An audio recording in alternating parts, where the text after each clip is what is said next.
नमस्कार मित्रों, तो कैसे हैं आप लोग। स्वागत है नई वीडियो में। साथियों, इस वीडियो के माध्यम से हम लोग बीएससी आपका जो सब्जेक्ट है अंडरस्टैंडिंग भारत, उसका बीबीआई क्वेश्चन देखेंगे आंसर के साथ। तो ये सभी मेजर वालों के लिए है क्योंकि सभी का सिलेबस सेम ही होता है। बस आपका अगर अंडरस्टैंडिंग भारत है, ठीक है, तो ये 25 से 29 वाले सेशन के लिए है। आपका एग्जाम डेट भी आ चुका है, तो आपको तैयारी करना बहुत ज़्यादा इंपॉर्टेंट है। इसमें जो है दोस्तों, जितने भी वीवीआई क्वेश्चन है, यानी जो भी ज़्यादा इंपॉर्टेंट क्वेश्चन है, सब हमने लिए हैं आंसर के साथ। चलिए अच्छे से समझेंगे। बहुत ही इंटरेस्टिंग है ये सब्जेक्ट, बस आपको अच्छे से पढ़ के जाना है। तो देखिए, पहला जो सबसे इंपॉर्टेंट क्वेश्चन है जो आपके सिलेबस के अकॉर्डिंग, ये है कि हड़प्पा सभ्यता की प्रमुख विशेषताओं का वर्णन कीजिए। तो चलिए हम लोग समझेंगे कि आखिर हड़प्पा सभ्यता की प्रमुख विशेषताएं क्या क्या थी। तो आंसर देखिए, लिखा है कि हड़प्पा सभ्यता, जिसे सिंधु घाटी सभ्यता भी कहते हैं। देखिए क्वेश्चन में भी कई बार आ जाता है, हड़प्पा सभ्यता की जगह आपको लिखा रहेगा सिंधु घाटी सभ्यता की प्रमुख विशेषताओं का वर्णन कीजिए। तो बहुत सारे लोग कंफ्यूज हो जाते हैं। तो देखिए, सिंधु घाटी सभ्यता हो या हड़प्पा सभ्यता, दोनों एक ही है, ठीक है। तो बोल रहा है कि न केवल भारत की बल्कि विश्व की प्राचीनतम और सर्वोत्तम नागरीय सभ्यताओं में से एक है। यानी ये जो हमारा हड़प्पा सभ्यता है, वो सिर्फ भारत के लिए ही नहीं, पूरा विश्व का एक प्राचीनतम और सर्वोत्तम नागरीय सभ्यता में से एक है ये। इसका कालक्रम जो है दोस्तों, वो 2500 ईसा पूर्व से लेके 1750 ईसा पूर्व तक माना जाता है।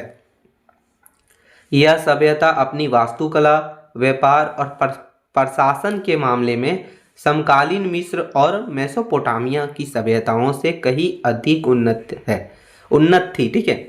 यानी कहने का मतलब ये है कि ये जो हमारा हड़प्पा सभ्यता है, वो अपनी वास्तुकला, व्यापार और प्रशासन वगैरह के मामले में समकालीन मिस्र हो या फिर मेसोपोटामिया, इन दोनों सभ्यताओं से कई गुना ज़्यादा, मतलब कई अधिक उन्नत थी, ठीक है। यानी आज ज़्यादा थी, ठीक है। इसका भौगोलिक विस्तार देखेंगे, आखिर ये कहाँ से कहाँ तक फैला हुआ है वो समझेंगे हम लोग। तो यह सभ्यता आज के उत्तर पश्चिम भारत, पाकिस्तान और अफगानिस्तान के लगभग 13 वर्ग किलोमीटर क्षेत्र में फैली थी। यानी कितना? टोटल 13 वर्ग किलोमीटर। आज का देखिए उत्तर पश्चिम भारत, अब पाकिस्तान और अफगानिस्तान जो सब पहले एक ही था, तो उन सभी जगहों पर जो है मतलब ले दे के टोटल 13 वर्ग किलोमीटर क्षेत्र तक ये फैला हुआ था सभ्यता। देखिए उत्तर में जो है वो मांडा में, यानी जम्मू कश्मीर में, दक्षिण में देमाबाद, ठीक है, यानी कि महाराष्ट्र में, पूर्व में आलमगीरपुर यानी उत्तर प्रदेश, और पश्चिम में सुतकांगो डोर जो पाकिस्तान ईरान की सीमा पर है। तो ये देखिए चारों तरफ जो है 13 वर्ग किलोमीटर तक जो है हमारा हड़प्पा सभ्यता फैला हुआ था। आगे देखेंगे हम लोग कि नगर नियोजन, यानी कि उस समय जो है वहाँ की शहरी व्यवस्था क्या थी, ठीक है। तो हड़प्पा वासी अपनी शहरी व्यवस्था के लिए सबसे ज़्यादा मशहूर थे। चलिए एक एक करके देखते हैं। तो पहला हो गया ग्रिड प्रणाली। शहर जाल की तरह बिछे थे, यानी शहर जो है वो जाल की तरह बिछे थे। प्रमुख सड़क उत्तर से दक्षिण की ओर जाती थी और गलियां उन्हें समकोण त्रिभुज पर काटती थी। यानी क्या होता था, उत्तर से दक्षिण की ओर रोड एकदम मतलब शहर की जैसा ही जाल बिछा था, रोड बना था, गली वगैरह जो थी वो समकोण पर काटती थी, ऐसा था ग्रिड प्रणाली। फिर दूसरा है पक्की ईंटें का प्रयोग किया गया था। जहाँ समकालीन सभ्यताओं में कच्ची ईंटें इस्तेमाल होती थी, वहीं हड़प्पा सभ्यता जो है वो पकी हुई ईंटों का प्रयोग करते थे। तो ये समझ सकते हैं आप लोग कि कितना ज़्यादा तक उन्नत थी, ठीक है, यानी कितना ज़्यादा तक मतलब।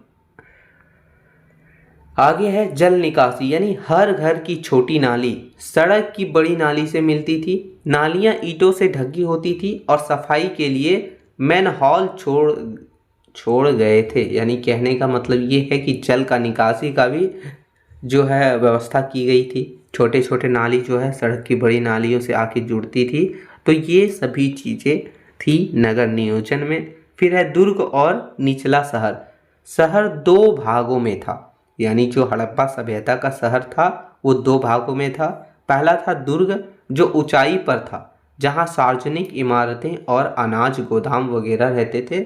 और निचला शहर है जिसको जो आम जनता के लिए रहता था, रहने के लिए रहता था। तो ये दो हिस्सों में, दो भागों में बटा हुआ था। तो ये देखिए नगर नियोजन है हमारा हड़प्पा सभ्यता का।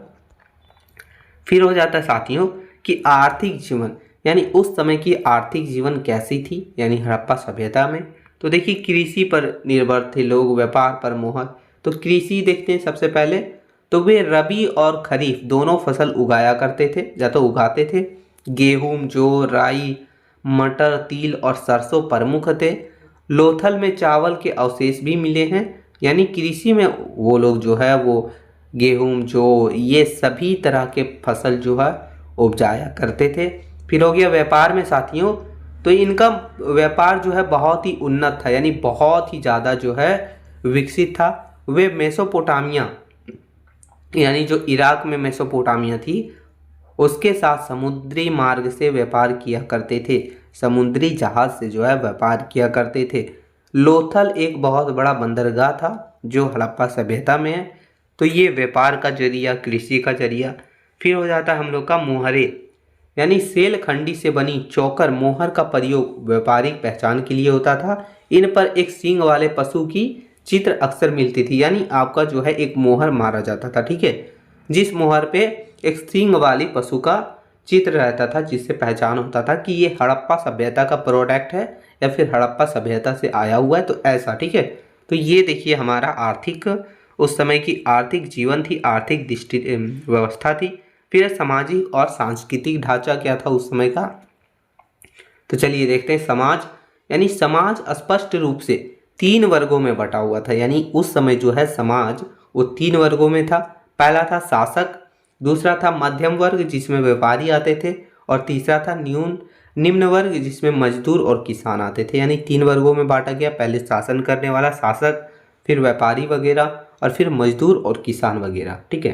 फिर देखा जाए खान पान और मनोरंजन के लिए, तो वे शाकाहारी और मांसाहारी दोनों थे, यानी जिसको बोलते हैं सर्वाहारी, ठीक है, यानी वो शाकाहारी भी थे, मांसाहारी भी थे। शतरंज जैसा खेल खेला करते थे और मछली पकड़ना उनके मनोरंजन के साधन थे, यानी शतरंज खेलना, मछली पकड़ना, ये सब उनके मनोरंजन के लिए, मनोरंजन का एक साधन के रूप में था। फिर लिपि देखा जाए, उस समय की लिपि क्या थी, तो उनकी लिपि भाव चित्रात्मक थी। क्या थी? भाव चित्रात्मक, जिसे दाएं से बाएं लिखा जाता था। क्या होता था? अब दाएं से बाएं लिखा जाता था, ऐसी लिपि थी उनकी, भाव चित्रात्मक थी, जिसे आज तक पढ़ा नहीं जा सका, ठीक है। यानी हम लोग जो लिखते हैं वो दाएं से, मतलब बाएं से दाएं लिखते हैं, लेकिन इन लोग लिखते थे दाएं से बाएं, और ये ऐसी लिपि थी जिसको आज तक पढ़ा ही नहीं जा सका। तो ये हमारा सामाजिक और सांस्कृतिक ढांचा देखा जाए तो ये ऐसा था। फिर है धार्मिक विश्वास, यानी धार्मिक विश्वास क्या था उस समय हड़प्पा सभ्यता की, तो मातृ देवी की पूजा, यानी खुदाई में मिली मूर्ति से पता चलता है कि वे नारी शक्ति वगैरह की पूजा किया करते थे, यानी मूर्ति की पूजा किया करते थे, ठीक है। फिर है पशुपति शिव, एक मोहर पर तीन मुख वाले देवता मिले हैं जिन्हें पशुपति शिव माना गया है। उनके चारों ओर हाथी, बाघ, गेंडा और भैंस हैं। तो यानी उनका मतलब, कहने का मतलब ये है कि वे मातृ देवी की पूजा करते थे। पशुपति शिव जी का जो मुहर पर तीन मुख वाला देवता मिला है, उनसे पता चलता है कि वे जो है पशुपति शिव का भी पूजा किया करते थे। फिर प्राकृति पूजा, वे पीपल के पेड़, सांपों और कुपड़ वाले बेल का भी पूजा किया करते थे। तो ये उस समय की जो है धार्मिक दशा थी, धार्मिक जो है विश्वास था उस समय, यानी हड़प्पा सभ्यता का। उसके बाद देख लेते हैं हम लोग दोस्तों कि हमारा जो हड़प्पा सभ्यता है उसका पतन कैसे हुआ, यानी आखिर जो है ख़त्म कैसे हुआ ये। तो ये लगभग 1900 ईसा पूर्व के बाद इस सभ्यता का पतन जो है धीरे धीरे शुरू हो गया था, पतन होना। विद्वानों के अलग अलग मत है, यानी अलग अलग विद्वानों ने अलग अलग चीज़ें बताई कि ये कारण से हुआ है। तो देखते हैं क्या क्या बताया गया। पहला बताया गया बाढ़, तो मोहनजोदड़ो जैसे शहरों का कई बार बाढ़ में डूबना, तो ये कारण बताया गया। दूसरा कारण बताया गया नदियों का सूखना, जो है सरस्वती नदी का सूख जाना, जिसके कारण जो है धीरे धीरे इसका पतन होने लगा था। तीसरा कारण बताया गया है विदेशी आक्रमण, आर्यों के हमले, यानी कि इंद्र को पुरंदर यानी किलों को तोड़ने वाला कहा गया है, तो आर्यों का हमला होता है जिस जो पुरंदर किलों को तोड़ देते हैं। फिर हो गया हम लोग का परिस्थितिकी संतुलन, परिस्थितिकी असंतुलन यानी वनों की कटाई हो गई, जलवायु परिवर्तन हो गया। तो ये सभी कारणों से जो है हमारा हड़प्पा सभ्यता का पतन हुआ था। ठीक है, अब निष्कर्ष अगर हम लोग देखना चाहें तो चलिए निष्कर्ष देखते हैं। निष्कर्ष लिखा है कि हड़प्पा सभ्यता अपने समय से ही कहीं आगे थी। इनकी जल निकासी व्यवस्था और नगर नियोजन आज के आधुनिक शहरों के लिए भी एक मिसाल है। यह न केवल भारतीय इतिहास का गौरव का बात है, बल्कि मानव सभ्यता के विकास का एक महत्वपूर्ण पड़ाव रहा है हमारा हड़प्पा सभ्यता। तो ये था साथियों, हम लोग जो है हड़प्पा सभ्यता से रिलेटेड हर एक चीज़ देख लिए, उसकी विशेषता, उसका धार्मिक, राजनीतिक, सामाजिक हर एक चीज़। ठीक है, तो चलिए अब क्वेश्चन नंबर दूसरा की ओर चलेंगे। क्वेश्चन नंबर दूसरा भी हमारा बहुत ज़्यादा इम्पोर्टेंट है। क्वेश्चन नंबर दूसरा है साथियों कि हमारा जो वैदिक काल है, वैदिक काल का हम लोग सामाजिक, आर्थिक और धार्मिक व्यवस्था का वर्णन करना है। बहुत ज़्यादा इम्पोर्टेंट है और आपके एग्जाम के लिए और भी ज़्यादा इम्पोर्टेंट हो जाता है। तो चलिए देखेंगे। तो बोल रहा है कि हड़प्पा सभ्यता के पतन के बाद भारत में जिस नई सभ्यता का विकास हुआ उसे ही हम लोग वैदिक सभ्यता कहते हैं। यानी जब हड़प्पा सभ्यता खत्म हुआ उसके बाद एक नई सभ्यता की शुरुआत हुई थी, यानी विकास हुआ था, जिसे हम लोग वैदिक सभ्यता बोलते हैं। इसकी जानकारी का मुख्य स्रोत वेद है। ठीक है, यानी इसकी जानकारी कहाँ से मिलती है, तो हमें वेद से मिलती है। यह मुख्यतः एक ग्रामीण सभ्यता थी। क्या थी? ग्रामीण सभ्यता। ठीक है साथियों, तो इसकी जानकारी जो हमें मिलती है, यानी हमें प्रूफ मिलता है, वो कहाँ से मिलता है, तो वेद से मिलता है। यह मुख्यतः एक ग्रामीण सभ्यता थी जिसके संस्थापक आर्य थे, यानी इसके संस्थापक आर्य माने जाते हैं।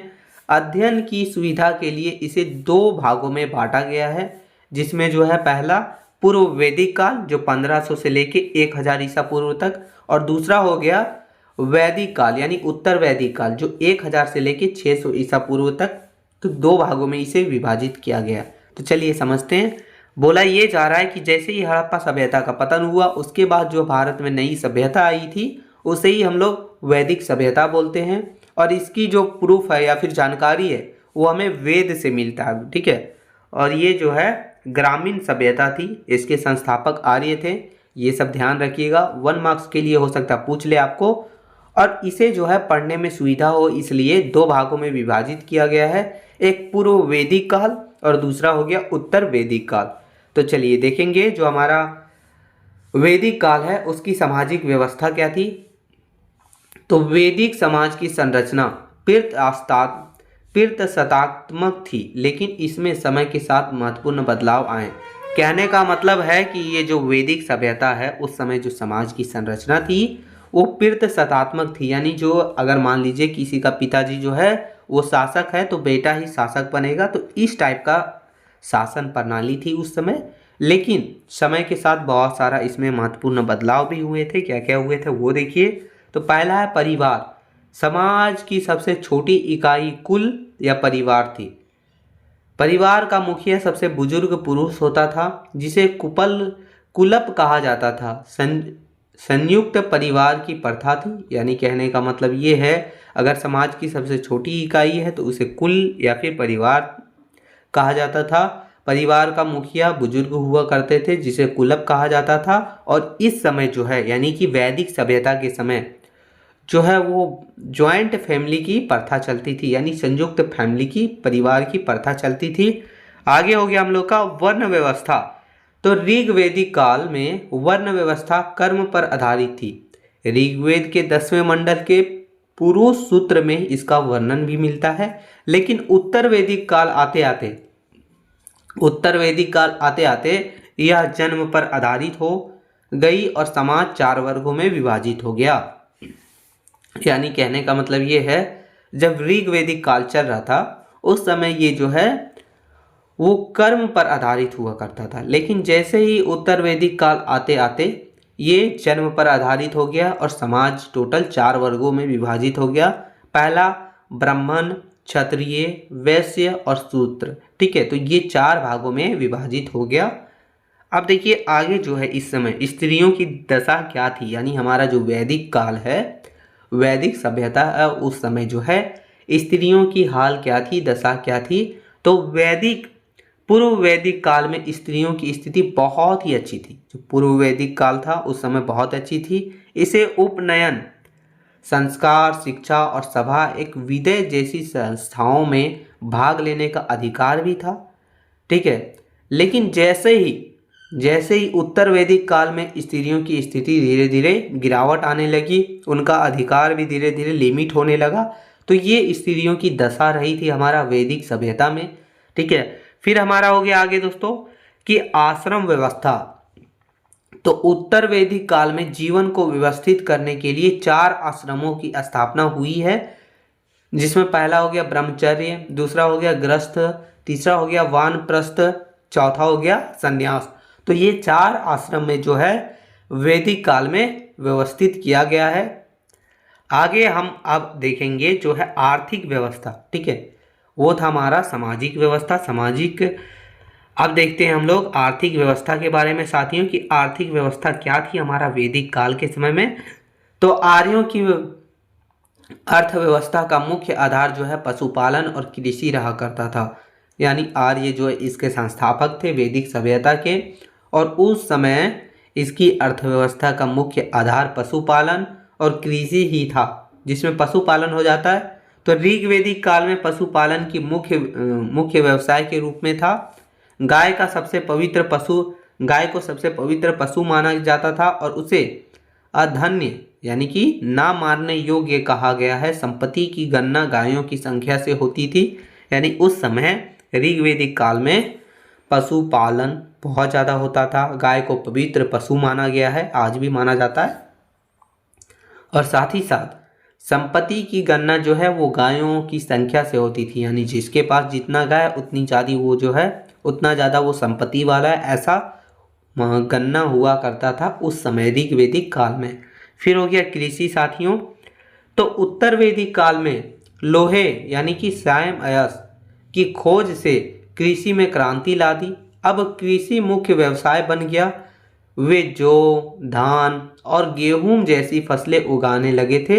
यानी कि कृषि भी उनका जो है अर्थव्यवस्था का एक मुख्य आधार था। फिर व्यापार और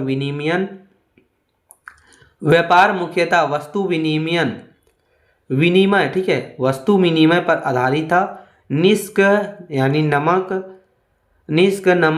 नमक स्वर्ण आभूषण का प्रयोग भी विनिमय के माध्यम से के रूप में होता था। व्यापार करने वाले व्यक्ति को पन्नी कहा जाता था।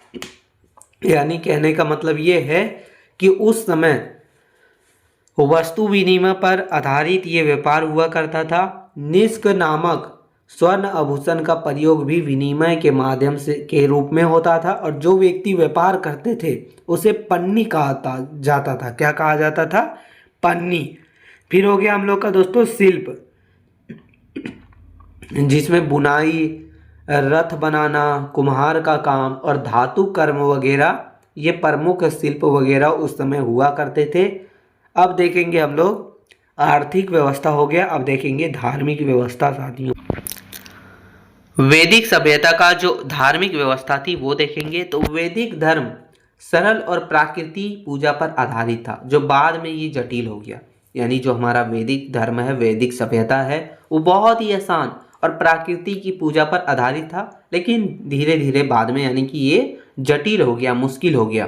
तो इसमें क्या क्या होता था वो देखिए। यानी कि धार्मिक व्यवस्था क्या थी, धार्मिक सोच क्या था उस समय। तो प्राकृतिक पूजा, यानी आर्य जो हैं वो प्राकृतिक शक्तियों की पूजा करते थे। उन्होंने देवताओं को 3 श्रेणियों में बांटा था। वैदिक काल में जो आर्य थे वो देवताओं को 3 श्रेणियों में बांटे थे। पहला हो गया आकाश का देवता, जिन्हें सूर्य, वरुण और विष्णु माना जाता है, ये 3 देवता। फिर है अंतरिक्ष के देवता जो इंद्र, रुद्र और वायु। फिर हो गया हम लोग का पृथ्वी के देवता, यानी अग्नि, सोम और पृथ्वी। तो ये कहने का मतलब है कि उस समय प्रकृति की पूजा हुआ करती थी और इन्हें 3 श्रेणियों में, 3 देवताओं को 3 श्रेणियों में बांटा गया है। फिर है प्रमुख देवता। तो ऋग्वैदिक काल में इंद्र सबसे महत्वपूर्ण देवता के रूप में थे। और दूसरे स्थान पर अग्नि थे। उत्तर वैदिक काल में इंद्र का महत्व धीरे धीरे कम हो गया था और प्रजापति यानी कि सर्वोच्च देवता बन गए थे। प्रजापति यानी पंडित वगैरह जो आपका सृजन के देवता हैं, विश्वकर्मा वैसे, ठीक है। फिर हो गया हम लोग का कि यज्ञ और कर्मकांड। पूर्व वैदिक काल में भक्ति और प्रार्थना बहुत ही आसान थी, लेकिन उत्तर वैदिक काल में यज्ञ अत्यंत जटिल और खर्चीले हो गए। ब्राह्मणों का महत्व बढ़ गया, पशु वगैरह की बलि की प्रथा शुरू हो गई थी। तो ये देखिए, ये दो काल हैं, यानी वैदिक सभ्यता में ही दो हैं। तो दोनों जो है बहुत ही अंतर है दोनों में। देखिए, पूर्व वैदिक काल में भक्ति और प्रार्थना बहुत ही आसान हुआ करता था, लेकिन उत्तर वैदिक काल आते ही ये सब जो है बहुत ही जटिल हो गया, खर्चीला हो गया, ब्राह्मणों का महत्व बढ़ गया, पशु वगैरह की बलि की प्रथा शुरू हो गई। तो ये सभी चीज़ें बदलाव हुआ था। दर्शन देखा जाए साथियों तो इसी काल के अंत में उपनिषदों की रचना हुई, जिसमें आत्मा, परमात्मा और मोक्ष के दृढ़ रहस्यों पर चर्चा की गई है। यह कर्मकांड के विरुद्ध एक बौद्धिक क्रांति थी। तो ये सभी जो है धार्मिक व्यवस्था थी उस समय की, यानी वैदिक काल, यानी वैदिक सभ्यता की। अब थोड़ा सा हम लोग निष्कर्ष देख लेते हैं। तो निष्कर्ष लिखा है कि वैदिक काल ने भारतीय संस्कृति और धर्म की आधारशिला रखी। जहाँ पूर्व वैदिक काल समानता और सरलता का काल था, वही उत्तर वैदिक काल जो है एक जटिल सामाजिक और धार्मिक ऊंच नीच को जन्म दिया। यानी कि जो हमारा उत्तर वैदिक काल है वो सामाजिक और धार्मिक ऊंच नीच को जन्म दिया। इसी काल की कुरीतियों के कारण आगे चल के जैन और बौद्ध धर्म का उदय हुआ था। यानी यही सब कमियों के कारण, यही सब कुरीतियों के कारण आगे चलकर जैन और बौद्ध धर्म का उदय हुआ था। तो ये हमारा क्वेश्चन नंबर दूसरा है। वैदिक सभ्यता का सामाजिक, आर्थिक और सांस्कृतिक महत्व के बारे में बहुत ही अमेजिंग क्वेश्चन है, बहुत ही इंपॉर्टेंट है। अब आगे क्वेश्चन नंबर तीसरा देखेंगे। क्वेश्चन नंबर तीसरा है साथियों कि आपका बौद्ध धर्म और जैन धर्म के प्रमुख शिक्षाओं का वर्णन कीजिए। कई बार क्या होता है, आपको सिर्फ एक ही पूछ लिया जाए, हो सकता है पूछ ले कि बौद्ध धर्म के प्रमुख शिक्षाओं का वर्णन कीजिए, या फिर पूछ ले जैन धर्म के प्रमुख शिक्षाओं का वर्णन कीजिए। तो ऐसा सिर्फ एक ही पूछ सकता है या फिर दोनों पूछ सकता है। तो ये आप दोनों कर लीजिए, ताकि एक भी पूछे तो आप लिख सकते हैं। आंसर है साथियों कि 6ठी शताब्दी ईसा पूर्व में भारतीय इतिहास में एक महान वैदिक, बौद्धिक और धार्मिक क्रांति हुई। यानी क्या हुआ था 6ठी शताब्दी ईसा पूर्व में, यानी एक महान बौद्धिक और धार्मिक क्रांति हुई थी। वैदिक धर्म की जटिलता, पशु बलि और वर्ण व्यवस्था वगैरह की कठोरता के विरोध में दो महान धर्मों का उदय हुआ था।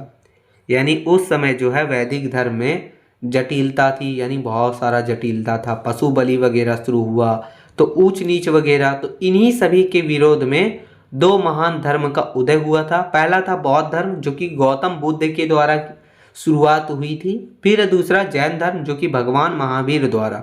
तो इन दोनों धर्मों ने अहिंसा, सदाचार और मानवता वगैरह पर जोर दिया।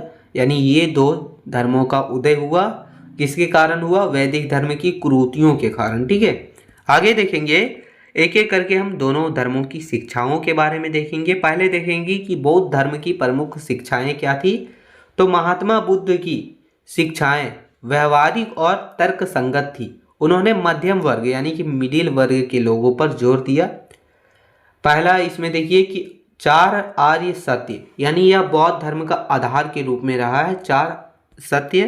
पहला है दुख, जो संसार जो है वो दुख से भरा है, ये पहला हो गया। फिर है दुख समुदाय, दुखों के कारण तृष्णा होती है, यानी इच्छा है। ठीक है, ये इच्छा आप जितना रखिएगा उतना दुख होगा, तो ये कहने का मतलब हुआ दूसरा। तीसरा है दुख निरोध, इच्छाओं पर विजय पाकर ही दुखों को दूर किया जा सकता है। अपनी इच्छा वगैरह को कंट्रोल करके ही दुख पर विजय प्राप्त किया जा सकता है, ऐसा माना गया है। तीसरा। चौथा है दुख निरोध गामिनी प्रतिपदा, तो ये है दुखों से मुक्ति पाने के लिए अष्टांग मार्ग जरूरी है। यानी अष्टांग मार्ग, इसमें 8 मार्ग अपनाए गए हैं, 8 नियम बताए गए हैं, वो जरूरी है। तो ये चार हमारा है दोस्तों, वो सत्य माना गया है। फिर दूसरा है अष्टांग मार्ग, इसमें जो है बौद्ध ने यानी बुद्ध ने मोक्ष के लिए 4 नियम बताए हैं। क्या क्या है तो वो देखेंगे।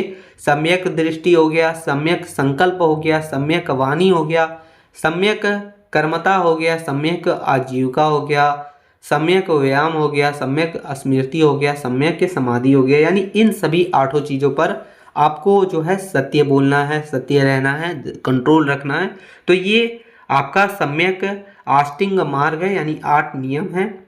फिर आगे तीसरा है निवारण, ठीक है। यानी बुद्ध के अनुसार निवारण का अर्थ है दीपक का बूझ जाना, अर्थात जन्म मरण के चक्र से मुक्ति, और इसी जन्म में संभव है। यानी कहने का मतलब ये है कि निवारण का मतलब होता है दीप का बुझ जाना, यानी जीवन मरण के चक्र से मुक्ति, और ये इसी जन्म में संभव हो पाएगा। तो ऐसा माना गया है।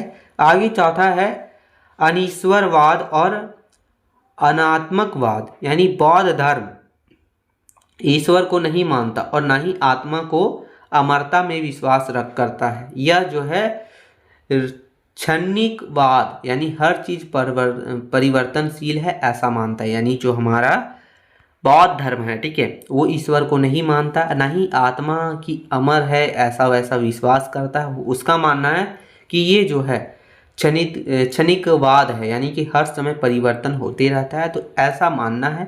5वां हो गया अहिंसा और नैतिकता। बुद्ध ने 10 सील यानी 10 नियम दिए हैं, जिसमें चोरी ना करना, झूठ ना बोलना, नशा ना करना, ऐसा बहुत सारा नियम, यानी टोटल 10 नियम शामिल है। तो ये हमारा बौद्ध धर्म की प्रमुख शिक्षाएं थी। आगे देखेंगे कि जैन धर्म की प्रमुख शिक्षाओं के बारे में, यानी जैन धर्म के द्वारा जो प्रमुख शिक्षा दी गई है वो क्या क्या है। तो जैन धर्म बहुत ही प्राचीन है, लेकिन इसके 24वें तीर्थकार भगवान महावीर ने इसे व्यवस्थित रूप दिया है। यानी ये बहुत ही पुराना है, लेकिन ये 24वें तीर्थकार जो भगवान महावीर थे, उन्होंने इसे जो है एक व्यवस्थित रूप दिया है। इसकी शिक्षाएं बौद्ध धर्म की तुलना में बहुत ही अधिक कठोर है, यानी बहुत ही ज़्यादा डिफिकल्ट है, कठोर है। इसमें पहला हो जाता है त्रिरत्न, यानी मोक्ष पाने के लिए 3 रत्न बहुत ही जरूरी है, अनिवार्य है, ऐसा माना गया। पहला हो गया सम्यक दर्शन, यानी सही श्रद्धा, जैन तीर्थकारों में विश्वास। तो ये पहला हो गया त्रिरत्न में। दूसरा है सम्यक ज्ञान, यानी सही ज्ञान, यानी सत्य और असत्य का ज्ञान होना चाहिए। फिर तीसरा हो गया हमारा सम्यक चरित, यानी सही आचरण, इंद्रियों पर नियंत्रण, हमारी जो इंद्री है वो सभी चीज़ों पर नियंत्रण। तो ये पहला था त्रिरत्न। फिर आगे दूसरा हमारा दोस्तों वो है पंच महाव्रत, यानी हर जैन अनुयायियों को 5 नियमों का पालन करना होता है। कौन कौन से 5 नियम? तो पहला है अहिंसा, किसी जीव को नष्ट ना देना, किसी जीव को कष्ट ना देना, ठीक है, यानी कष्ट ना देना, दुख ना देना, ये सबसे प्रमुख पंच महाव्रत है। फिर दूसरा हो गया सत्य, यानी हमेशा सच बोलना। तीसरा है साथियों अस्तेय, यानी कि चोरी ना करना। चौथा है अपरिग्रह, यानी धन और संपत्ति का संचय ना करना। और लास्ट हमारा ब्रह्मचर्य, 5वां, यह महावीर स्वामी द्वारा छोड़ा गया लास्ट में, ठीक है। तो ये टोटल 5 पंच महाव्रत है। तीसरा हो गया अहिंसा का चरम सिद्धांत। जैन धर्म में अहिंसा इतनी कठोर है कि खेती करना और नंगे पैर चलना भी मना बताया गया है। क्या माना जाता है कि अगर आप खेती कीजिएगा तो कीड़ों वगैरह के मरने का डर है, नंगे पैर चलिएगा तो देखिए चींटी वगैरह मरने का, तो ऐसा माना गया है, ठीक है, जैन धर्म में। फिर है हमारा दोस्तों कि अनेकांतवाद, ठीक है। तो यह जैन धर्म का दर्शन है। इसके अनुसार किसी भी सत्य के अनेक पहलू हो सकते हैं। हम सत्य को पूर्ण रूप से नहीं देख पाते। जैसे समझ लीजिए कि अंधे हाथी को छूकर अलग अलग राय देते हैं, तो उस हिसाब से, यानी कहने का मतलब ये है कि हम जो है सत्य को देख सकते हैं, मतलब सत्य को जो है, सत्य का अलग अलग पहलू हो सकते हैं। कोई पूरा सत्य बोल पाता है, कोई अधूरा। तो ये कहने का मतलब ये सिद्धांत है, ये दर्शन है। आगे है 5वां हमारा आत्मा और पूर्ण जन्म। बौद्धों के विपरीत, यानी बौद्ध धर्म जो है ये सब चीज़ नहीं मानता था, लेकिन जैन धर्म आत्मा के अस्तित्व को मानता है। उनके अनुसार कण कण में आत्मा होती है, यानी उनके अनुसार जो है पत्थर में भी आत्मा है, जल में भी, अग्नि में भी, यानी हर एक कण कण में आत्मा होती है, ऐसा मानते हैं जैन धर्म वाले। लेकिन बौद्ध धर्म में ऐसा नहीं माना गया है। आगे देखा जाए कि दोनों धर्म का जो है समाज पर क्या प्रभाव पड़ा, यानी जो हमारा जैन धर्म है और बौद्ध धर्म है, दोनों का जो है समाज पर क्या प्रभाव पड़ा था वो देखेंगे।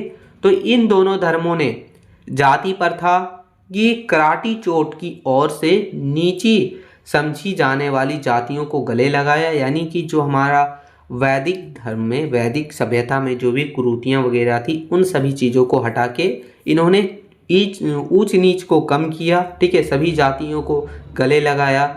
इन्होंने अपने उपदेश संस्कृत के बजाय आम जनता की भाषा पाली और प्राकृत में दिए, जिससे ये धर्म बहुत ही जल्दी लोगों के बीच लोकप्रिय हो गया था, यानी बहुत ज़्यादा जो है फैल गया था, लोकप्रिय हो गया था। महिलाओं को भी जो है संघ में प्रवेश देकर समाज में उनके सम्मान को बढ़ाया। तो ये सभी जो है बौद्ध धर्म और जैन धर्म की प्रमुख शिक्षाओं के बारे में था। अब निष्कर्ष देख लेते हैं। तो निष्कर्ष है कि संक्षेप में कहें तो बौद्ध धर्म जहाँ मध्यम मार्ग और व्यवहारिकता पर जोर देता है, वहीं जैन धर्म जो हमारा है वो अहिंसा और कठोर तप को मोक्ष का आधार मानता है। इन दोनों ने भारतीय दर्शन को उदार बनाया और विश्व को शांति और प्रेम का संदेश दिया। तो ये था साथियों, पूरा क्वेश्चन हमने अच्छे से देख लिया, अच्छे से समझ लिया। अब क्वेश्चन नंबर चौथा की ओर चलेंगे। क्वेश्चन नंबर चौथा है जो आपके सिलेबस में भी दिया गया है कि हिंदू धर्म यानी कि सनातन धर्म पर संक्षिप्त टिप्पणी लिखिए। आंसर देखेंगे कि दुनिया में जब भी पुराने धर्म की बात आती है तो सनातन धर्म का नाम सबसे पहले लिया जाता है। ठीक है, इसे आज हम जो है हिंदू धर्म के नाम से जानते हैं, सनातन, जिसका मतलब होता है जो हमेशा से था, आज भी है और हमेशा रहेगा, ये सनातन का मतलब होता है। ठीक है, तो यानी कहने का मतलब ये है कि जब भी सबसे पुराना धर्म की बात आती है तो वो सनातन धर्म का नाम लिया जाता है, और इसे हम लोग हिंदू धर्म के नाम से भी जानते हैं। सनातन का मतलब होता है जो हमेशा से था, आज भी है और हमेशा रहेगा। इस धर्म की सबसे खास बात यह है कि इसे किसी व्यक्ति ने शुरू नहीं किया, यानी ये धर्म का खास बात यह है कि इसे कोई भी व्यक्ति ने शुरू नहीं किया है, बल्कि ये हजारों सालों से ऋषि मुनियों के ज्ञान और अच्छी परंपराओं से बना हुआ है, यानी उनके ज्ञानों से और अच्छी परंपराओं वगैरह से ये बना है हमारा सनातन धर्म। यह सिर्फ पूजा पाठ का तरीका नहीं बल्कि जीवन जीने का एक ढंग के रूप में भी है। ठीक है, तो ये हमने इंट्रो देख लिया। अब देखते हैं कि ज्ञान का खजाना, यानी कि जो हमारे सनातन धर्म का धर्म ग्रंथ वगैरह है वो, तो हिंदू धर्म को समझने के लिए इसके ग्रंथों वगैरह को जानना बहुत ही जरूरी है, जिसमें वेद हैं, ये सबसे पुराने हैं, जिसमें ईश्वर, प्रकृति और विज्ञान वगैरह की बातें हैं। और ये चार हैं, कितने हैं वेद हमारे, कितने हैं, चार हैं।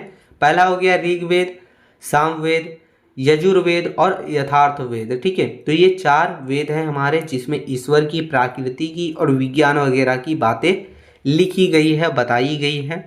फिर हो गया पुराण और उपनिषद। पुराणों में भगवान की कहानियां हैं, जबकि उपनिषदों में गहरी सोच और आत्मा के बारे में बताया गया है। तो ये धर्म ग्रंथ है। फिर हमारा है रामायण और महाभारत। ये हमें सिखाते हैं कि समाज में कैसे रहना चाहिए। महाभारत का एक ही हिस्सा श्रीमद् भगवत गीता है, जो आज पूरी दुनिया को कर्म का रास्ता दिखाने का काम करता है। तो ये सभी जो है हमारे धर्म ग्रंथ थे।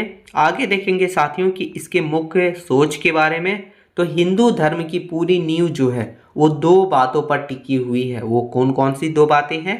पहला हो गया कर्म का फल। हम जो भी अच्छा या बुरा करते हैं, यानी हम जो भी करते हैं, अच्छा करते हैं या बुरा करते हैं, उसका फल हमें भोगना पड़ता है, ऐसा माना गया है। अगर हम आज अच्छा कर रहे हैं तो कल हमारे साथ अच्छा होगा, अगर हम बुरा कर रहे हैं तो हमारे साथ बुरा होगा। तो ये कर्म का फल पहला नींव है, पहली बातें हैं। दूसरा बात है कि आत्मा कभी नहीं मरती। जैसे हम पुराने कपड़े बदलकर नए पहनते हैं, वैसे ही हमारी आत्मा एक शरीर छोड़कर दूसरा शरीर धारण करती है। इसे ही पूर्ण जन्म भी कहते हैं। जब आत्मा इन सभी चक्रों से आज़ाद हो जाती है तो उसे हम लोग मोक्ष कहते हैं। तो यही दो बातों पर, यही दो सोच पर जो है पूरी हिंदू धर्म टिकी हुई है। आगे देखेंगे जीवन के 4 लक्ष्य हैं, कौन कौन से लक्ष्य हैं तो वो देखेंगे। तो हिंदू धर्म कहता है कि इंसान को धरती पर 4 काम करना बहुत ही जरूरी है, 4 काम करना चाहिए ऐसा। पहला काम है धर्म, हमेशा सही रास्ते पर चलना और अपना कर्तव्य निभाना, ये पहला। दूसरा हो गया अर्थ, ईमानदारी से मेहनत करके पैसा कमाना ताकि जीवन अच्छे से चले, तो ये दूसरा। दूसरा जो है दूसरा काम हो गया। तीसरा काम हो गया काम, अपनी इच्छाओं और खुशियों को पूरा करना लेकिन गलत तरीके से नहीं। यहाँ देखिए लिखा है अपनी इच्छा यानी और अपना सपना वगैरह को पूरा करना, खुशी को पूरा करना लेकिन गलत तरीके से नहीं। और चौथा काम है मोक्ष, अंत में भगवान की भक्ति करके शांति पाना और जीवन मृत्यु के चक्र से मुक्त होना। तो ये 4 काम जो है करना जरूरी माना गया है। फिर हो गया आगे दोस्तों कि समाज और उम्र का बंटवारा। पुराने समय में जीवन को बेहतर बनाने के लिए इसे 2 हिस्सों में बांटा गया था। पहला हिस्सा है 4 वर्ण।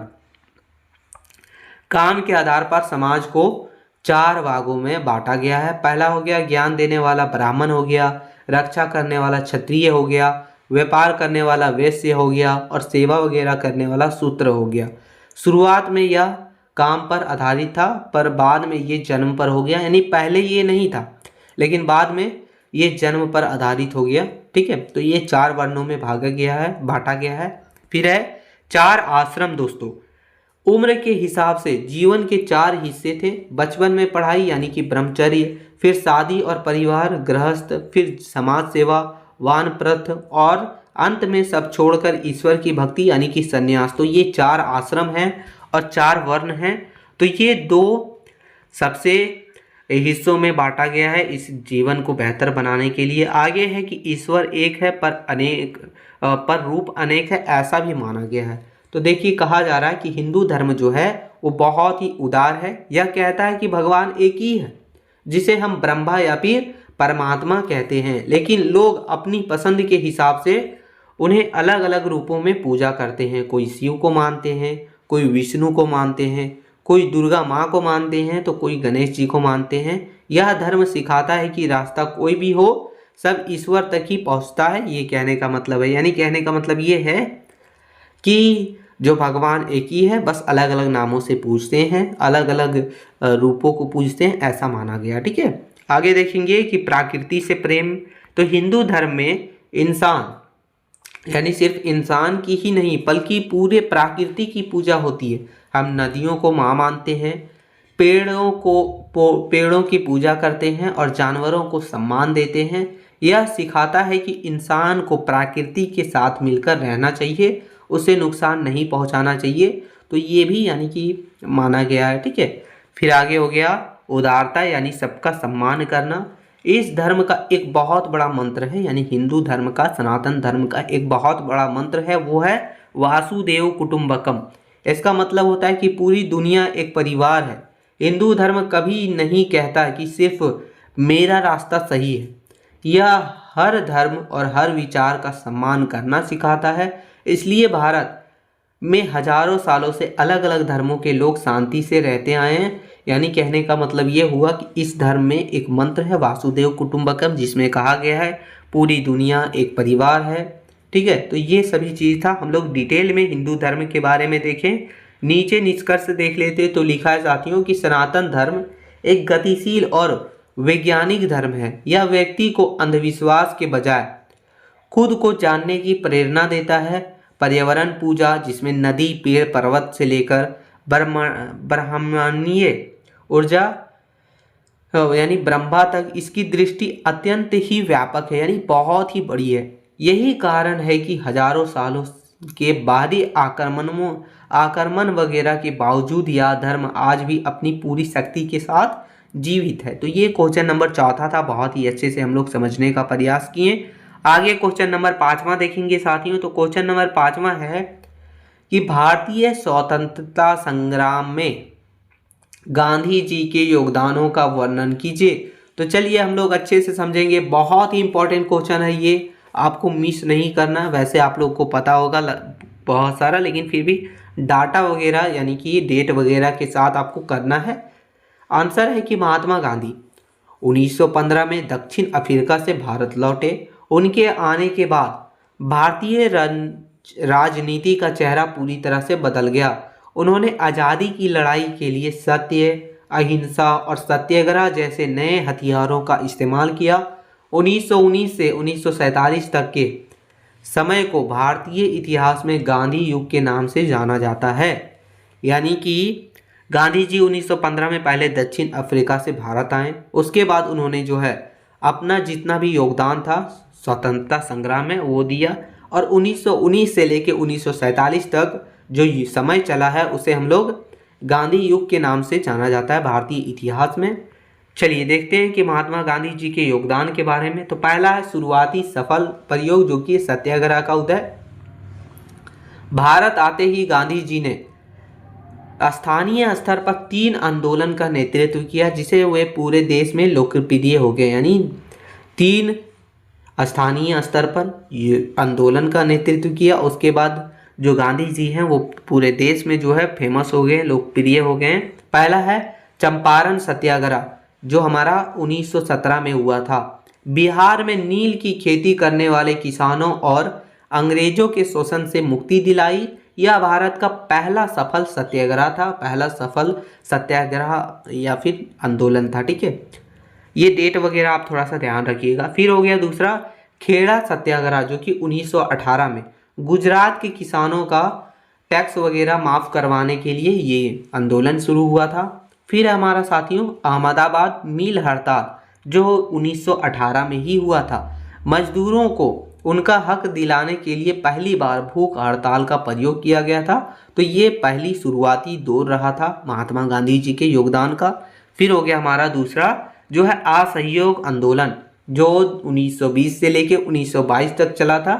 यह गांधी जी द्वारा चलाया गया पहला बड़ा राष्ट्रीय आंदोलन था, यानी ये सबसे बड़ा और पहला राष्ट्रीय आंदोलन था। इसका उद्देश्य क्या था? इसका उद्देश्य था जो जलियांवाला बाग हत्याकांड हुआ है और जो रॉयल एक्ट वगैरह है उन सभी के विरोध में अंग्रेजों का सहयोग ना करना, यानी उसको जो है अंग्रेजों का विरोध करना। ठीक है, फिर देखिए इसमें काम क्या हुआ, तो भारतीयों ने सरकारी उपाधियों वगैरह लौटा दी, यानी जो भी भारतीय सरकारी दफ्तर वगैरह में काम कर रहे थे वो सब उपाधि लौटा दी। स्कूलों और अदालतों का बहिष्कार किया गया और विदेशी कपड़ों वगैरह की होली जलाई गई, यानी उन सभी चीज़ों का जो है पूरे तरीक़ा से बहिष्कार किया गया था। ठीक है, उसके बाद इसका परिणाम क्या निकला, तो हालांकि चोरा चोरी कांड के बाद गांधी जी ने इसे वापस ले लिया, लेकिन अपने देश के कोने कोने में आज़ादी की लहर पैदा कर दी। या आखिर हुआ क्या था, देखिए ये जो आंदोलन चला था हमारा, आंदोलन के दौरान ही हिंसा इतना ज़्यादा बढ़ गया कि चोरा चोरी कांड हुआ था, एक थाना को जला दिया गया था। ठीक है, उसके बाद गांधी जी ने इस आंदोलन को वापस ले लिया, लेकिन ये आंदोलन बहुत ही ज़्यादा समझ लीजिए एक योगदान के रूप में रहा, लोगों के अंदर जो है एक आज़ादी का लहर पैदा कर दी।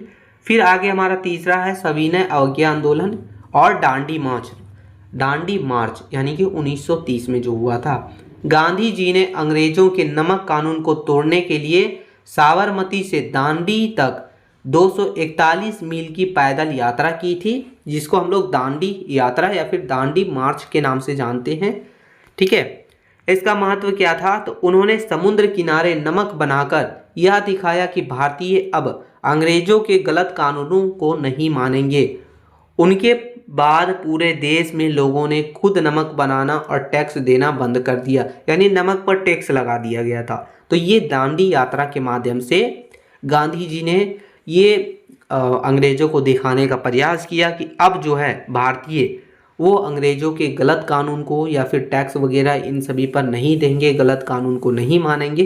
ठीक है, फिर है गांधी इरविन समझौता। इसी आंदोलन की शक्ति के कारण अंग्रेज सरकार को झुकना पड़ा और गांधी जी को गोलमेज सम्मेलन के लिए आमंत्रित भी किया गया था। तो ये था।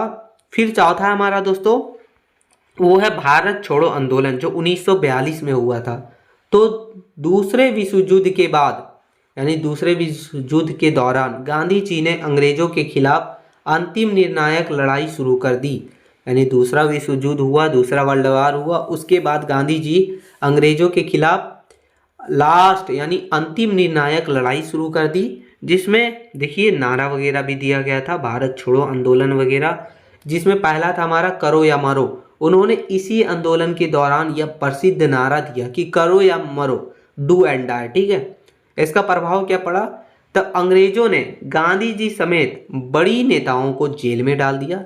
यानी ये जो है भारत छोड़ो आंदोलन, करो या मरो, इन सभी के कारण अंग्रेजों ने क्या किया, जितने भी बड़े बड़े नेता थे, जो भी जो है भारत स्वतंत्रता संग्राम में अपनी योगदान दे रहे थे, उन सभी को पकड़ पकड़ के जेल में डाल दिया गया। लेकिन जनता खुद सड़कों पर उतर आई। यह आंदोलन ब्रिटिश सरकार की जड़ें हिलाने में सफल भी रहा था। तो ये था हमारा भारत छोड़ो आंदोलन जो 1942 में हुआ। फिर पांचवा है सामाजिक सुधार और रचनात्मक कार्य के लिए भी इनका योगदान रहा।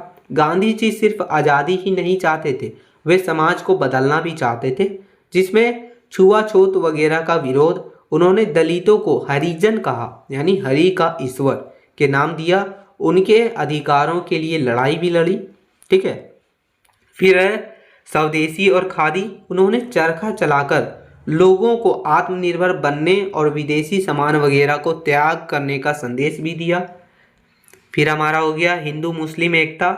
वे हमेशा दोनों समुदाय को एक साथ लेकर चलने के पक्षधर थे और सांप्रदायिक दंगों वगैरह को रोकने के लिए उन्होंने कई बार अनशन वगैरह भी किया था, यानी धरना वगैरह भी दिए थे। तो ये उनके द्वारा जो है वो जो योगदान रहा है हमारा सामाजिक सुधार और रचनात्मक कार्य के लिए, वो है। छठा हो गया दोस्तों कि सत्य और अहिंसा का दर्शन। गांधी जी का सबसे बड़ा योगदान यह था कि उन्होंने दुनिया को दिखाया कि बिना हथियार उठाए और बिना खून बहाए भी दुनिया की सबसे बड़ी ताकत यानी ब्रिटिश सरकार को हराया जा सकता है। उनके सत्याग्रह का अर्थ है सत्य के लिए डटे रहना, लेकिन मन में शत्रु के प्रति नफरत ना रखना। तो ये उनके जो है सबसे बड़ा योगदान रहा गांधी जी का। पूरे स्वतंत्रता संग्राम में बहुत सारा योगदान था जो हम लोगों ने ऊपर देख लिया। साथियों, निष्कर्ष देखते हैं कि गांधी जी ने सत्य और अहिंसा को अपना हथियार बनाकर अंग्रेजों के खिलाफ पूरे देश को एक साथ खड़ा कर दिया। उन्होंने न केवल भारत को आज़ाद कराया बल्कि समाज के छुआछूत मिटाने और लोगों को आत्मनिर्भर बनने में भी बहुत बड़ा योगदान दिया। तो ये क्वेश्चन नंबर 5वां था, बहुत ही इंपॉर्टेंट और बहुत ही अच्छे से हम लोगों ने आंसर समझा। आगे क्वेश्चन नंबर 6 देखेंगे। क्वेश्चन नंबर 6 है सुभाष चंद्र बोस और आज़ाद हिंद फौज की भूमिका का वर्णन कीजिए। ये भी बहुत ज़्यादा इंटरेस्टिंग और बहुत ज़्यादा इंपॉर्टेंट क्वेश्चन है आपके सिलेबस के अकॉर्डिंग और आपके एग्जाम की दृष्टि से भी। आंसर है कि सुभाष चंद्र बोस जिन्हें हम लोग प्यार से नेताजी कहते हैं, है ना, भारतीय स्वतंत्रता संग्राम में सबसे साहसी और तेजस्वी नेता में से एक थे।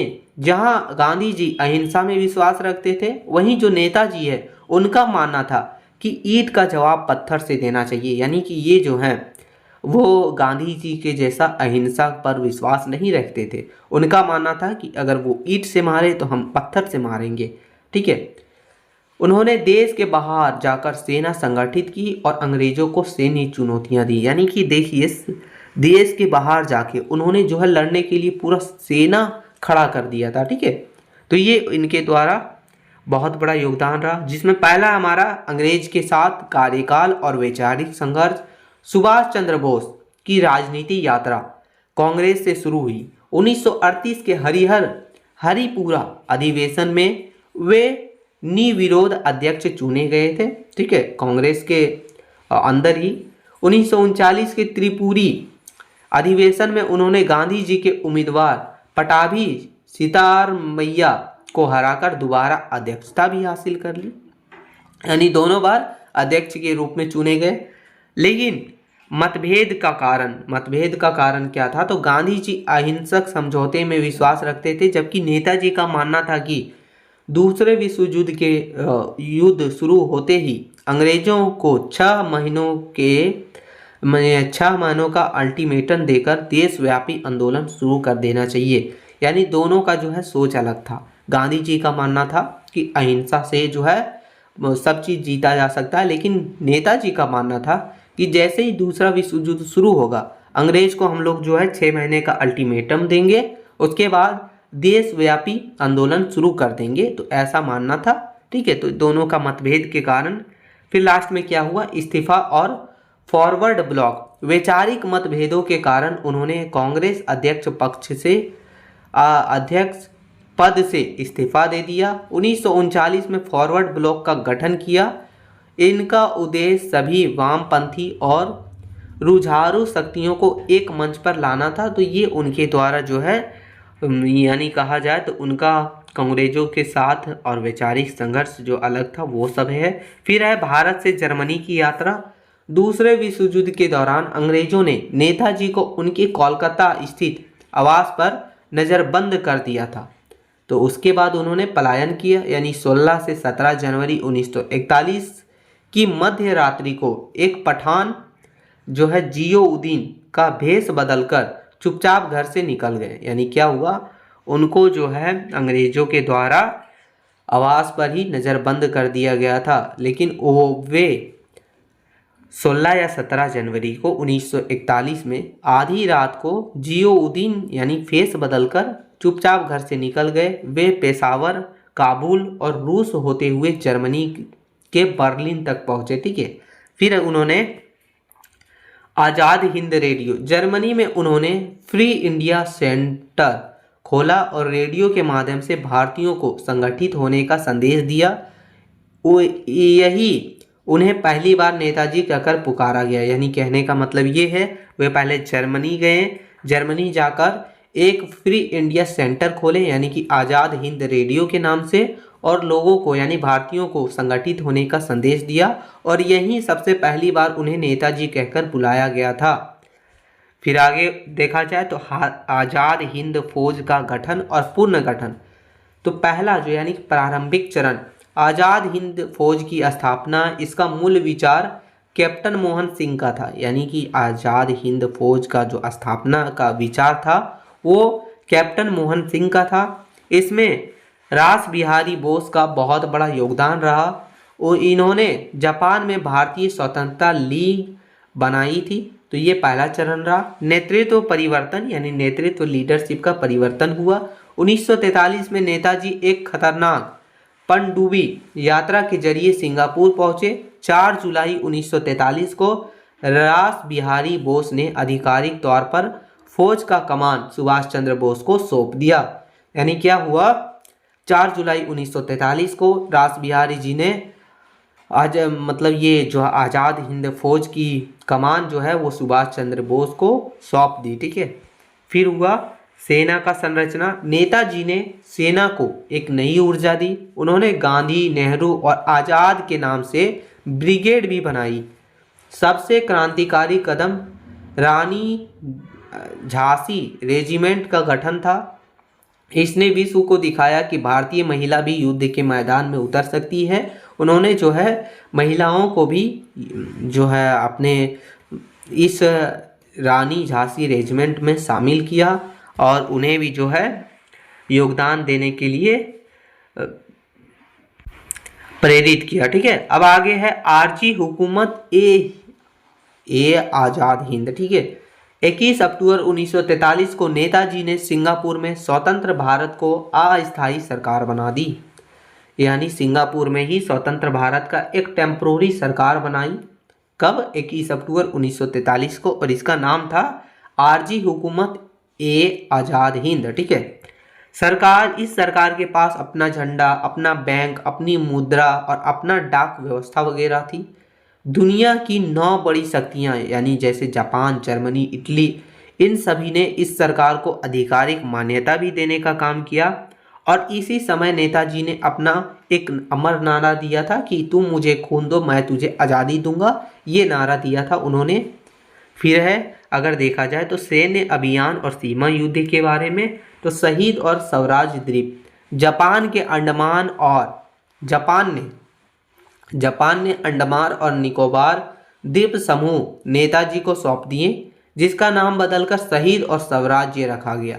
यानी अंडमान और निकोबार द्वीप समूह जो है वो नेताजी को सौंप दिया गया था और नेताजी ने इसका नाम बदलकर शहीद और स्वराज्य रख दिया। यह आज़ाद भारत की पहली मुक्त भूमि थी जो अंडमान और निकोबार द्वीप समूह थी। ठीक है, फिर हो गया कोहिमा और इम्फाल का मोर्चा। 1944 में आज़ाद हिंद फौज ने वर्मा की सीमा पार कर भारतीय मिट्टी पर कदम रखा। दिल्ली चलो के नारे के साथ सेना कोहिमा तक जा पहुंची, वहां तिरंगा भी फहराया। हालांकि भारी वर्षा और रसद की कमी के कारण उन्हें पीछे हटना भी पड़ा था, लेकिन इनके साहस ने अंग्रेजों को डरा दिया। लेकिन ये सभी कारण से, ये सभी साहस से जो है अंग्रेज डर गए थे। फिर हमारा आगे साथियों की लाल किला मुकदमा और जन क्रांति। युद्ध के बाद जब अंग्रेजों ने INA यानी जो हमारा आज़ाद हिंद फौज है के अधिकारियों शहनवाज खान, प्रेम सहगल और गुरबख्त सिंह ढिल्लों पर लाल किले में मुकदमा चलाया तो पूरे देश में विद्रोह की आग भड़क उठी, जिसमें हिंदू, मुस्लिम और सिख सैनिकों अंग्रेजों के खिलाफ एकजुट हो गए। क्योंकि इसमें देखिए, एक मुस्लिम को भी लिया गया था, एक हिंदू को और एक सिख को भी, जिसके कारण तीनों समुदाय के लोग अंग्रेज के खिलाफ एकजुट होकर जो है विद्रोह किए थे।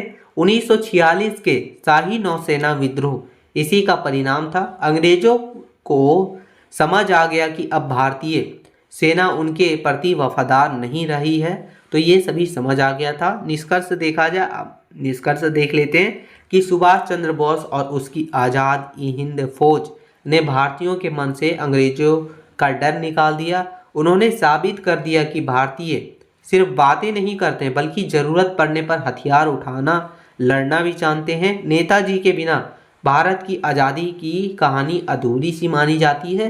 यानी सीधा शब्दों में कहा जाए तो सुभाष चंद्र बोस का भी योगदान बहुत ही सर्वोपरि माना गया है।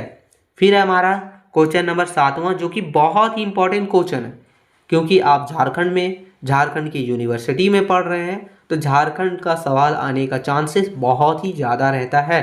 तो ये क्वेश्चन है कि झारखंड के प्रमुख स्वतंत्रता सेनानी, जिसमें बिरसा मुंडा आते हैं, सिद्धू कान्हू आते हैं, तिलका मांझी आते हैं, इन सभी के विद्रोह और इनके योगदान का वर्णन करना है। कई बार देखिए साथियों, सिर्फ आपको एक ही पूछा जा सकता है, हो सके पूछ ले बिरसा मुंडा के विद्रोह और उनके योगदान का वर्णन कीजिए, या फिर सिर्फ पूछ ले सिद्धू कान्हू के विद्रोह और उनके योगदान का वर्णन कीजिए, या फिर तिलका मांझी। तो ये सभी चीज़ों को आपको अलग अलग भी जो है क्लियर कर लेना है। आखिर आपको एक पूछे तब भी आप लिख लीजिएगा, पूरे पूछे तब भी लिख लीजिएगा, पूरे झारखंड का पूछे तब भी आप लिख लीजिएगा। तो इसलिए आपको अच्छे से पढ़ना है। आंसर देखिए लिखा है कि भारतीय स्वतंत्रता संग्राम का इतिहास केवल 1857 की क्रांति से शुरू नहीं होता, बल्कि झारखंड के जनजातीय क्षेत्रों में अंग्रेज के खिलाफ विद्रोह जो है बहुत पहले शुरू हो चुके थे। यहाँ के आदिवासियों ने विदेशी शासक, जमींदारों और साहूकारों के शोषण के खिलाफ उन गुलाम का झंडा बुलंद किया। इनमें तिलका मांझी, सिद्धू कान्हू और बिरसा मुंडा जैसे नायक ने बहुत ही महत्वपूर्ण भूमिका निभाई थी। यानी कहने का मतलब ये है कि भारतीय स्वतंत्रता संग्राम का इतिहास तो केवल 1857 की क्रांति से शुरू होता है, लेकिन इससे पहले भी झारखंड के जनजातीय क्षेत्र में अंग्रेजों के खिलाफ विद्रोह पहले ही शुरू हो चुका था। यहाँ के आदिवासी विदेशी शासक, जमींदार और साहूकार वगैरह के शोषण के खिलाफ उन्मूलन यानी कि बहुत ज़्यादा विद्रोह वगैरह, ठीक है, तो ये सब शुरू हो चुका था, जिसमें हमारा तिलका मांझी, सिद्धू कान्हू और बिरसा मुंडा जैसे बहुत सारे नायक की भूमिका रही थी। चलिए एक एक करके देखेंगे। पहले देखते हैं हम लोग तिलका मांझी। इनके द्वारा चलाया गया तिलका आंदोलन जो 1783 से लेके 1785 तक माना जाता है। तो तिलका मांझी झारखंड के पहले ज्ञात शहीद माने जाते हैं। उन्होंने अंग्रेजों को फूट डालो और राज करो की नीति का कड़ा विरोध किया। यानी जो अंग्रेज की नीति थी फूट डालो और राज करो, इस नीति का बहुत ही ज़्यादा विरोध किया था। और तिलका मांझी पहले झारखंड के ज्ञात शहीद माने जाते हैं। विद्रोह का कारण क्या था, आखिर विद्रोह क्यों हुआ था? तो अंग्रेजों द्वारा जनजातीय भूमि पर कब्जा करना और उन पर भारी टैक्स वगैरह थोपने के कारण जो है ये विद्रोह शुरू हुआ था। छापामार युद्ध। तिलका मांझी ने सुल्तानगंज की पहाड़ियों से अंग्रेजों के खिलाफ छापामार युद्ध छेड़ा। वे साल के पत्ते के जरिए संदेश भेजकर गांव-गांव में एकता बढ़ाते थे और जो है विद्रोह करते थे। ठीक है, फिर हो गया हम लोग का ऐतिहासिक घटना देखा जाए तो 13 जनवरी 1784 को तिलका मांझी ने भागलपुर के कलेक्टर अगस्टस कलीवलैंड को अपने विषैले तीर से मार गिराया। यानी जो 13 जनवरी 1784 को जो तिलका मांझी जी हैं उन्होंने भागलपुर के कलेक्टर अगस्टस क्लीवलैंड उसको जो है एक विषैले तीर से मार के गिराया। इससे अंग्रेज प्रशासन पूरे तरीका से हिल गया था। तो ये ऐतिहासिक घटना रहा। शहादत देखा जाए तो 1785 में उन्हें धोखे से पकड़ लिया गया था, यानी धोखा देकर पकड़ लिया गया और उसे भागलपुर में एक बरगद के पेड़ से लटकाकर फांसी दे दी गई। यह स्थान आज जो है तिलका मांझी चौक के नाम से जाना जाता है। तो ये जो है तिलका मांझी जी का बहुत बड़ा योगदान रहा था हमारे भारतीय स्वतंत्रता संग्राम में। ठीक है, फिर आगे है साथियों हमारा सिद्धू कान्हू, जिनके द्वारा चलाया गया था संथाल विद्रोह, जो 1855 से लेकर 1856 तक माना जाता है। तो संथाल विद्रोह को भारत का प्रथम जन मुक्ति आंदोलन या फिर संथाल हुल के नाम से भी जाना जाता है। इसका नेतृत्व 4 भाइयों ने किया था। 4 भाई का नाम क्या था? सिद्धू, कान्हू, चांद और भैरव। ये 4 नाम के भाई थे और ये चारों भाइयों ने किया था। विद्रोह का नारा क्या था? नारा ये था कि अपना देश और अपना राज, अपना देश अपना राज्य। ठीक है, अपना राज, तो ये नारा था। भोगनाडीह की जनसभा, तो 30 जून 1855 को भोगनाडीह में हजारों आदिवासियों की सभा हुई, जहां सिंधो ने घोषणा की उसे ठाकुर जी यानी ईश्वर का आदेश मिला है कि अब अंग्रेजों के खिलाफ हथियार उठाना चाहिए। यानी ये सभा जो है वो 30 जून 1855 को हुआ था। इसमें बहुत सारे यानी हजारों आदिवासियों की ये सभा थी और इसमें जो है सिद्धू कान्हू ने घोषणा की कि अब जो है हमें अंग्रेजों के खिलाफ हथियार उठाना होगा। ठीक है, आगे है कि विद्रोह का विस्तार कब हुआ, यानी विद्रोह कब बढ़ा था। तो यह विद्रोह राजमहल की पहाड़ी से लेकर भागलपुर तक फैल गया। संथालों ने साहूकारों और पुलिस स्टेशनों पर हमला कर दिया। योगदान क्या रहा वो देखेंगे। तो इस विद्रोह के व्यापकता को देखते हुए अंग्रेज को झुकना पड़ा और संथाल परागन नामक नया जिला बनाना पड़ा। साथ ही संथाल परागन काश्तकारी अधिनियम जो एसपीटी एक्ट के नाम से जानती है उसकी नींव भी यहीं से पड़ी थी। यानी ये सभी विद्रोह वगैरह को देखते हुए अंग्रेज सरकार को झुकना पड़ा था और एक अलग नाम का यानी संथाल परागन नाम का जिला भी बनाया गया। साथ ही संथाल परागन परागना काश्तकारी अधिनियम की भी नींव यहीं से पड़ी थी। तो ये हमारा था। आगे है तीसरा जो हमारा है दोस्तों बिरसा मुंडा और इनके द्वारा जो विद्रोह हुआ था मुंडा उन्मूलन, जो 1895 से लेके 1900 तक माना जाता है। तो बिरसा मुंडा जिन्हें धरती आबा यानी जगत पिता कहा जाता है। ठीक है, इन्होंने जो है सबसे संगठित जनजातीय विद्रोह का नेतृत्व किया था। देखिए विद्रोह का उद्देश्य क्या था। तो बिरसा मुंडा का लक्ष्य था मुंडा राज की स्थापना करना, जहां कोई टैक्स ना हो, अपनी शासन व्यवस्था हो। तो ये उनका एक जो है लक्ष्य था, टारगेट था कि हम जो है मुंडा राज का स्थापना करेंगे, जहां कोई भी टैक्स ना होगा, कोई भी शासन व्यवस्था नहीं होगी। ठीक है, इनके द्वारा धार्मिक सुधार भी किए गए। वो देखिए उन्होंने आदिवासियों को अंधविश्वास और नशाखोरी छोड़कर एक ईश्वर वगैरह की पूजा करने का उपदेश दिया। उन्होंने भगवान बिरसा, इसलिए उन्हें जो है भगवान बिरसा भी माना जाता है। डोबारी बुरू का युद्ध 9 जनवरी 1899 को खुट्टी के डोबारी बुरू पहाड़ी पर अंग्रेजों और मुंडा सेना के बीच भीषण युद्ध हुआ।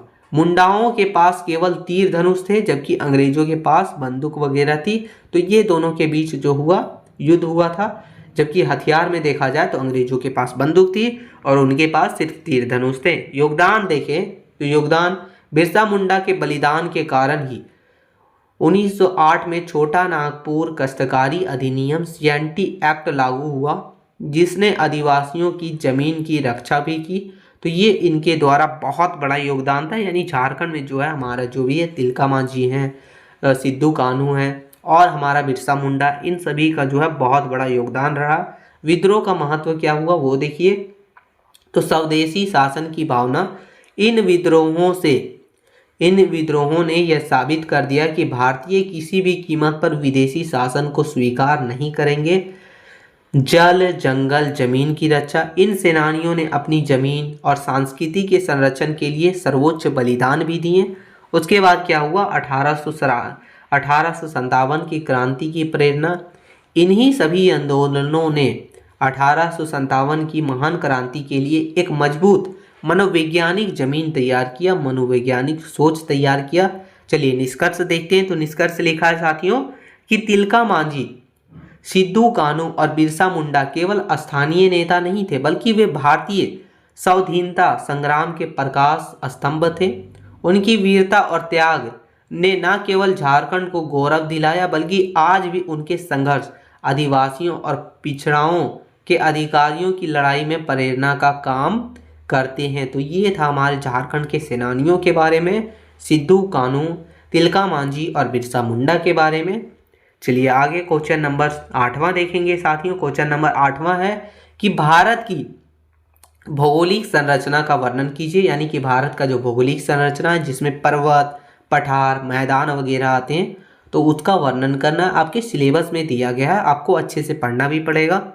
चलिए आंसर देखेंगे कि भारत भौगोलिक विविधताओं वाला देश है। यानी भारत जो है भौगोलिक विविधताओं वाला देश है, जिसे अपनी विशालता के कारण उपमहाद्वीप भी कहा गया है। यहाँ उत्तर में नवीन हिमालय पर्वत है, मध्य में उपजाऊ विशाल मैदान है और दक्षिण में प्राचीन महाद्वीपीय पठार स्थित है। यह भौगोलिक बनावट भारत की जलवायु, कृषि और अर्थव्यवस्था का मुख्य आधार माना जाता है। चलिए नीचे देखेंगे हम लोग इसके भौगोलिक संरचना के बारे में अच्छे से। तो भूवैज्ञानिक दृष्टि से भारत को मुख्य रूप से निम्नलिखित भौतिक भागों में बांटा गया। पहला जो है वो है उत्तर का विशाल पर्वतमाला जो है हिमालय पर्वत श्रेणी। यह भारत का उत्तरी मैदान पर एक चाप की आकृति में फैला हुआ है। यह विश्व का सबसे युवा और ऊंचा वर्णित यानी कि फोल्ड माउंटेन है, ठीक है, जिसमें पहला आ जाता है हम लोग का हिमाद्री यानी महान हिमालय। यह सबसे आंतरिक और ऊंची श्रेणी है। इसकी औसत ऊंचाई जो है दोस्तों वो 6000 मीटर है। विश्व की सर्वोच्च चोटियों जैसे कि माउंट एवरेस्ट और कंचनजंगा जैसी श्रेणियों में ये भी आता है। यहाँ साल भर बर्फ जमी रहती है। तो ये हमारा हिमाद्री है, महान हिमालय। दूसरा हो गया हिमाचल जो कि है मध्य हिमालय। यह हिमाद्री के दक्षिण में स्थित है। यह अपने खूबसूरत पर्यटक स्थल जैसे कि शिमला, कुल्लू, मनाली वगैरह के लिए प्रसिद्ध है। इसकी औसत ऊंचाई जो है वो 3700 से लेकर 4500 मीटर के बीच में इसकी ऊंचाई है। फिर हमारा हो गया जो है ब्रह हिमालय यानी शिवालिक। यह हिमालय की सबसे दक्षिणी और नई श्रेणी है। यहाँ धून घाटियाँ यानी कि देहरादून वगैरह पाई जाती है। तो ये तीन जो हमारी है 3 भागों में बांटा गया। दूसरा हो गया उत्तर का विशाल मैदान यानी उत्तर के विशाल मैदान के बारे में। भारत के दक्षिण में स्थित यह मैदान विश्व की सबसे घसन बसे क्षेत्रों में से एक है। इसका निर्माण देखा जाए तो इसका निर्माण सिंधु, गंगा, ब्रह्मपुत्र नदी और यानी इन सभी नदियों के द्वारा लाई गई जलोढ़ मृदा के निपेक्षण से हुआ है। यानी जो हमारा नदी वगैरह सिंधु नदी, गंगा नदी, ब्रह्मपुत्र नदी के द्वारा जलोढ़ मृदा आती है, उसी से इसका निर्माण हुआ है। मिट्टी का प्रकार देखा जाए इसमें बहुत सारी मिट्टी पाई जाती है। पहला हो गया भाबर, कंकड़ पत्थरों वाला क्षेत्र जहाँ नदियाँ गायब हो जाती है। फिर है तराई, दलदली और नम क्षेत्र है ये। बांगर, पुरानी जलोढ़ मिट्टी का क्षेत्र है ये यानी ऊंचा भाग है। फिर है खादर, नई जलोढ़ मृदा वाला क्षेत्र जो हर साल बाढ़ से निम्नीकृत हो जाता है यानी अत्यधिक उपजाऊ हो जाता है, ठीक है। इसका महत्व देखा जाए तो इसे भारत का अन्न भंडार भी कहा जाता है, क्योंकि यहाँ कृषि जो है बहुत ही ज़्यादा होती है, क्योंकि हर साल जो है नई नई जलोढ़ मृदा आती रहती है नदियों के द्वारा। तो ये हमारा दूसरा था। तीसरा है साथियों प्रायद्वीपीय पठार। यह भारत का सबसे प्राचीन भूभाग है जो पुराने आग्नेय और रूपांतरित चट्टानों से बना है। इसकी आकृति त्रिभुजाकार है, इसकी आकृति जो है वो त्रिभुजाकार है, ऐसा है, ठीक है।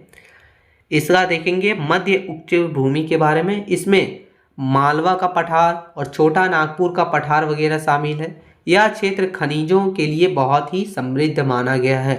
फिर हमारा हो गया दक्कन का पठार, नर्मदा नदी के दक्षिण में स्थित यह भाग ज्वालामुखी क्रिया से बनी एक काली मिट्टी से ढका हुआ क्षेत्र है, जो कपास की खेती के लिए बहुत ही सर्वोत्तम माना गया है। फिर हमारा पश्चिमी और पूर्वी घाट, पठार के पश्चिमी किनारे को पश्चिमी घाट और पूर्वी किनारे को पूर्वी घाट कहते हैं। पश्चिमी घाट अधिक ही ऊंचा और नियंत्रण है।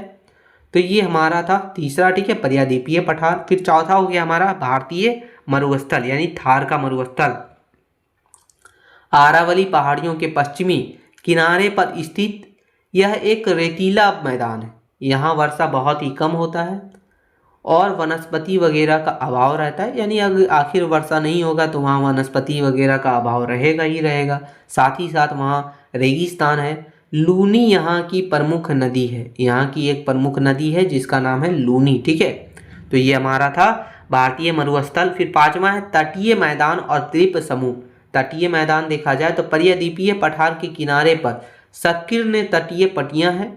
पश्चिम में कोकर्ण और मालाबार तट है, जबकि पूर्व में कोरोमंडल तट है। तो ये तटीय मैदान है। फिर द्वीप समूह देखा जाए तो अरब सागर में लक्षद्वीप और भारत की और बंगाल की खाड़ी में अंडमान और निकोबार द्वीप समूह हमारे यहाँ यानी भारत में अवेलेबल है, ठीक है। आगे देखिए निष्कर्ष देख लेते हैं दोस्तों। तो भारत की भौगोलिक संरचना न केवल देश की प्राकृतिक सुरक्षा प्रदान करती है बल्कि आर्थिक रूप से भी संपन्न इसे बनाती है। हिमालय नदियों का स्रोत है, मैदान भोजन देते हैं और पठार औद्योगिक विकास के लिए खनिज प्रदान करते हैं। यह विविधता भारत को एक भौगोलिक इकाई के रूप में मजबूती प्रदान वगैरह भी करती है। तो ये हमारा था साथियों भारत का भौगोलिक संरचना के बारे में। आगे क्वेश्चन नंबर 9 देखेंगे कि भारत की जनसंख्या वृद्धि के कारण और उसके प्रभावों का वर्णन कीजिए। यानी जो भारत में जनसंख्या वृद्धि हो रही है तो उसका क्या कारण है और इसका प्रभाव आखिर क्या क्या पड़ रहा है, तो वो हमें देखना है। आंसर हम लोग देखेंगे, वैसे आपको पता ही होगा, इसलिए इसे हम लोग अच्छे शब्दों में लिखने का प्रयास किए ताकि आपको समझ आ सके। तो आज तो भारत जो है दुनिया का सबसे ज़्यादा आबादी वाला देश बन गया, चीन को भी पीछे कर दिया, सुने थे, ठीक है। किसी भी देश के लिए उसकी जनसंख्या उसकी ताकत होती है, लेकिन जब यह ज़रूरत से ज़्यादा बढ़ने लग जाए तो यह बहुत बड़ी समस्या भी बन जाती है। भारत में जनसंख्या जिस रफ्तार से बढ़ रही है इसने देश के संसाधनों और विकास पर बहुत ही ज़्यादा दबाव डाला है। यानी जितनी ज़्यादा जनसंख्या होगी ना उतना संसाधन वगैरह पर दबाव पड़ेगा, विकास वगैरह में धीमा होगा, ज़मीनें वगैरह, मतलब बहुत सारा नुकसान होता है। तो ये एक समस्या के रूप में भी बन चुकी है। इसके कारण क्या है, यानी आखिर जनसंख्या वृद्धि के क्या कारण है वो देखिए। तो भारत में जनसंख्या यानी आबादी बढ़ने के पीछे बहुत बड़ी कारणें हैं। पहला कारण हो गया इलाज की बेहतर सुविधाएं।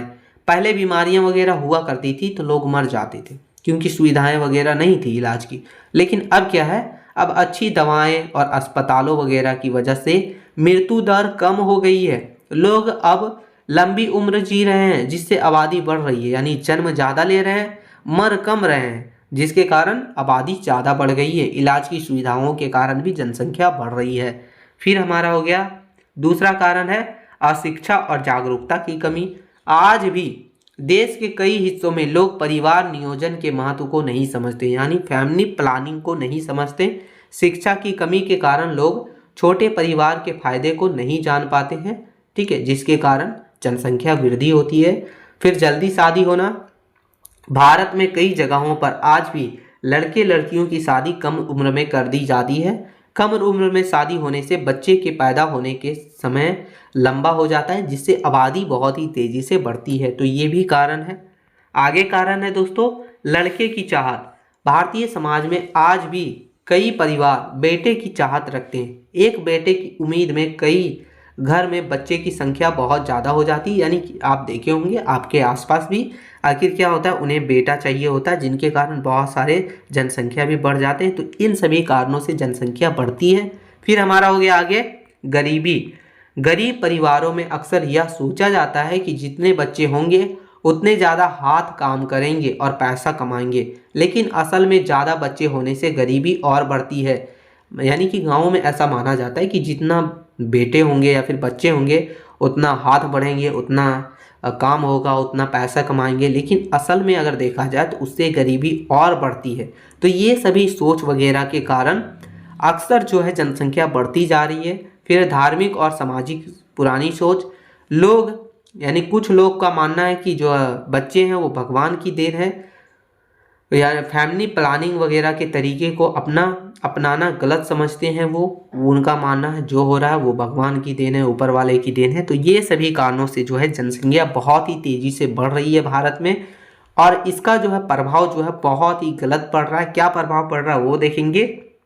तो जनसंख्या वृद्धि के प्रभाव देखेंगे।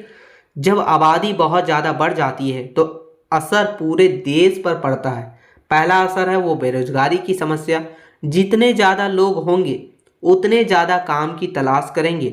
सरकार और कंपनियों के पास इतने काम नहीं होते हैं कि सबको नौकरी दे सके, जिससे देश में बेरोजगारी बढ़ती है। तो जनसंख्या से सबसे पहला जो नुकसान होगा, सबसे पहला प्रभाव पड़ा, बेरोजगारी और ज़्यादा बढ़ेगा। दूसरा है महंगाई और संसाधनों की कमी।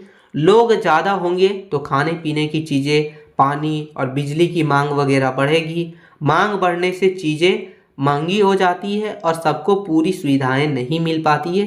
तो ये कारण होता है। आखिर संसाधन थोड़ा सा है और आप ज़्यादा लोग हैं तो उसमें कमी होगा ना, फिर महंगाई वगैरह भी बढ़ेगी, ज़्यादा बिकेगा, चीज़ों वगैरह की कमी होगी। फिर है गरीबी में बढ़ोतरी। ज़्यादा आबादी होने के प्रति व्यक्ति आय कम हो जाती है। यानी ज़्यादा आबादी होने से प्रति व्यक्ति आय कम हो जाती है। घर में ज़्यादा सदस्य होने से बचत नहीं हो पाती है और परिवार गरीबी के जाल में फंस जाता है। तो ये इसका प्रभाव होता है हमारा जनसंख्या वृद्धि का। फिर है प्रदूषण और पर्यावरण को नुकसान। रहने के लिए घर बनाने के चक्कर में जंगल काटे जाते हैं। अब जगह इतना सा है पर और जनसंख्या धीरे धीरे देश का बढ़ते जा रहा है, तो लोग जो है घर बनाने के लिए जंगल वगैरह काटते हैं, ठीक है, वहाँ घर वगैरह बनते हैं। ज़्यादा गाड़ी होती है, ज़्यादा फैक्ट्रियाँ वगैरह होने से हवा और पानी वगैरह प्रदूषित होती है, जिससे पूरा देश का जो है प्रदूषण और पर्यावरण को नुकसान होता है। फिर सुविधाओं पर बोझ।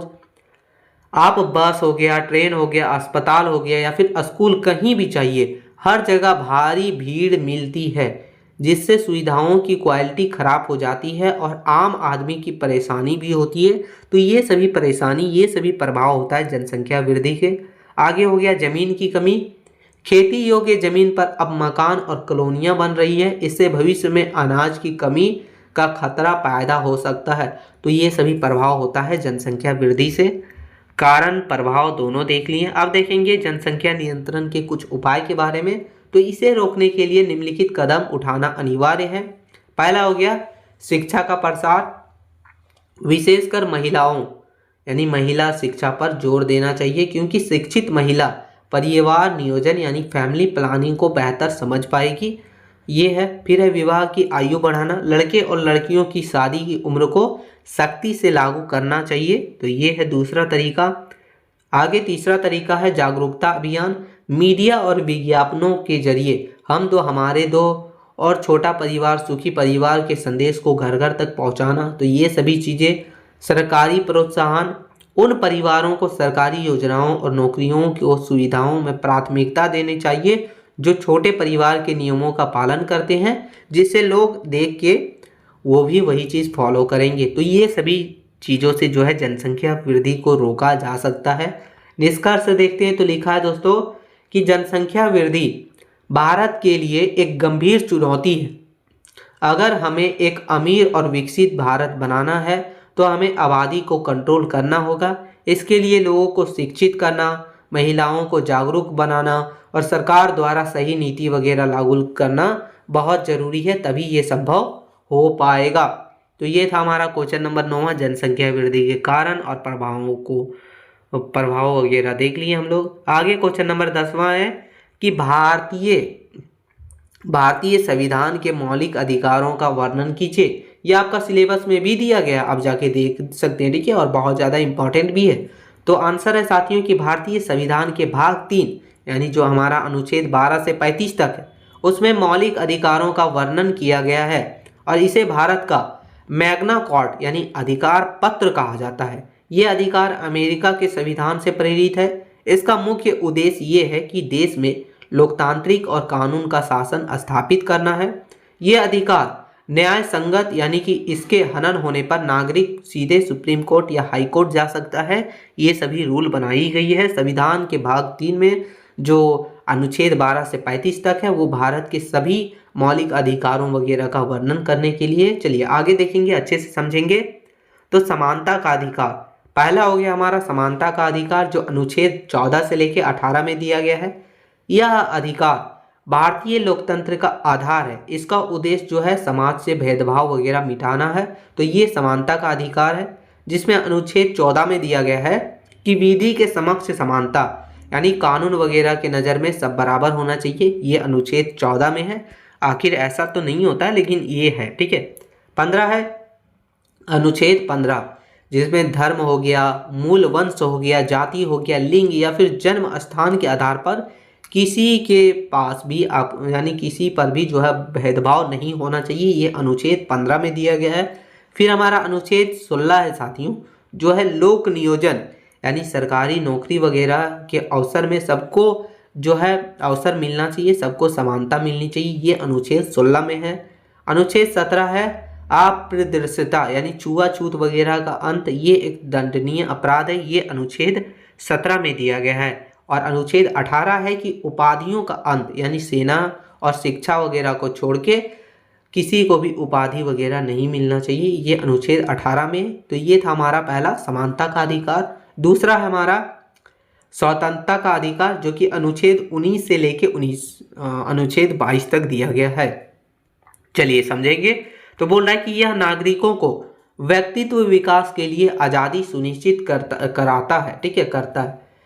जिसमें अनुच्छेद 19 में क्या है, इसके अंतर्गत 6 प्रकार के स्वतंत्रता दी गई है। अनुच्छेद 19 के अंतर्गत आपको 6 तरह की आज़ादी दी गई है। पहला हो गया विचार अभिव्यक्ति, शांतिपूर्ण सभा, संघ बनाना, देश में भ्रमण करना, निवास करना और व्यवसाय वगैरह की आज़ादी। तो ये सभी आज़ादी जो है अनुच्छेद 19 में हमें दी गई है संविधान के थ्रू से। फिर है अनुच्छेद 21 जिसमें प्राण और दैहिक स्वतंत्रता का संरक्षण यानी किसी भी व्यक्ति को विधि द्वारा स्थापित प्रक्रिया के बिना उसके जीवन से वंचित नहीं किया जा सकता। ये अनुच्छेद 21 में दिया गया है।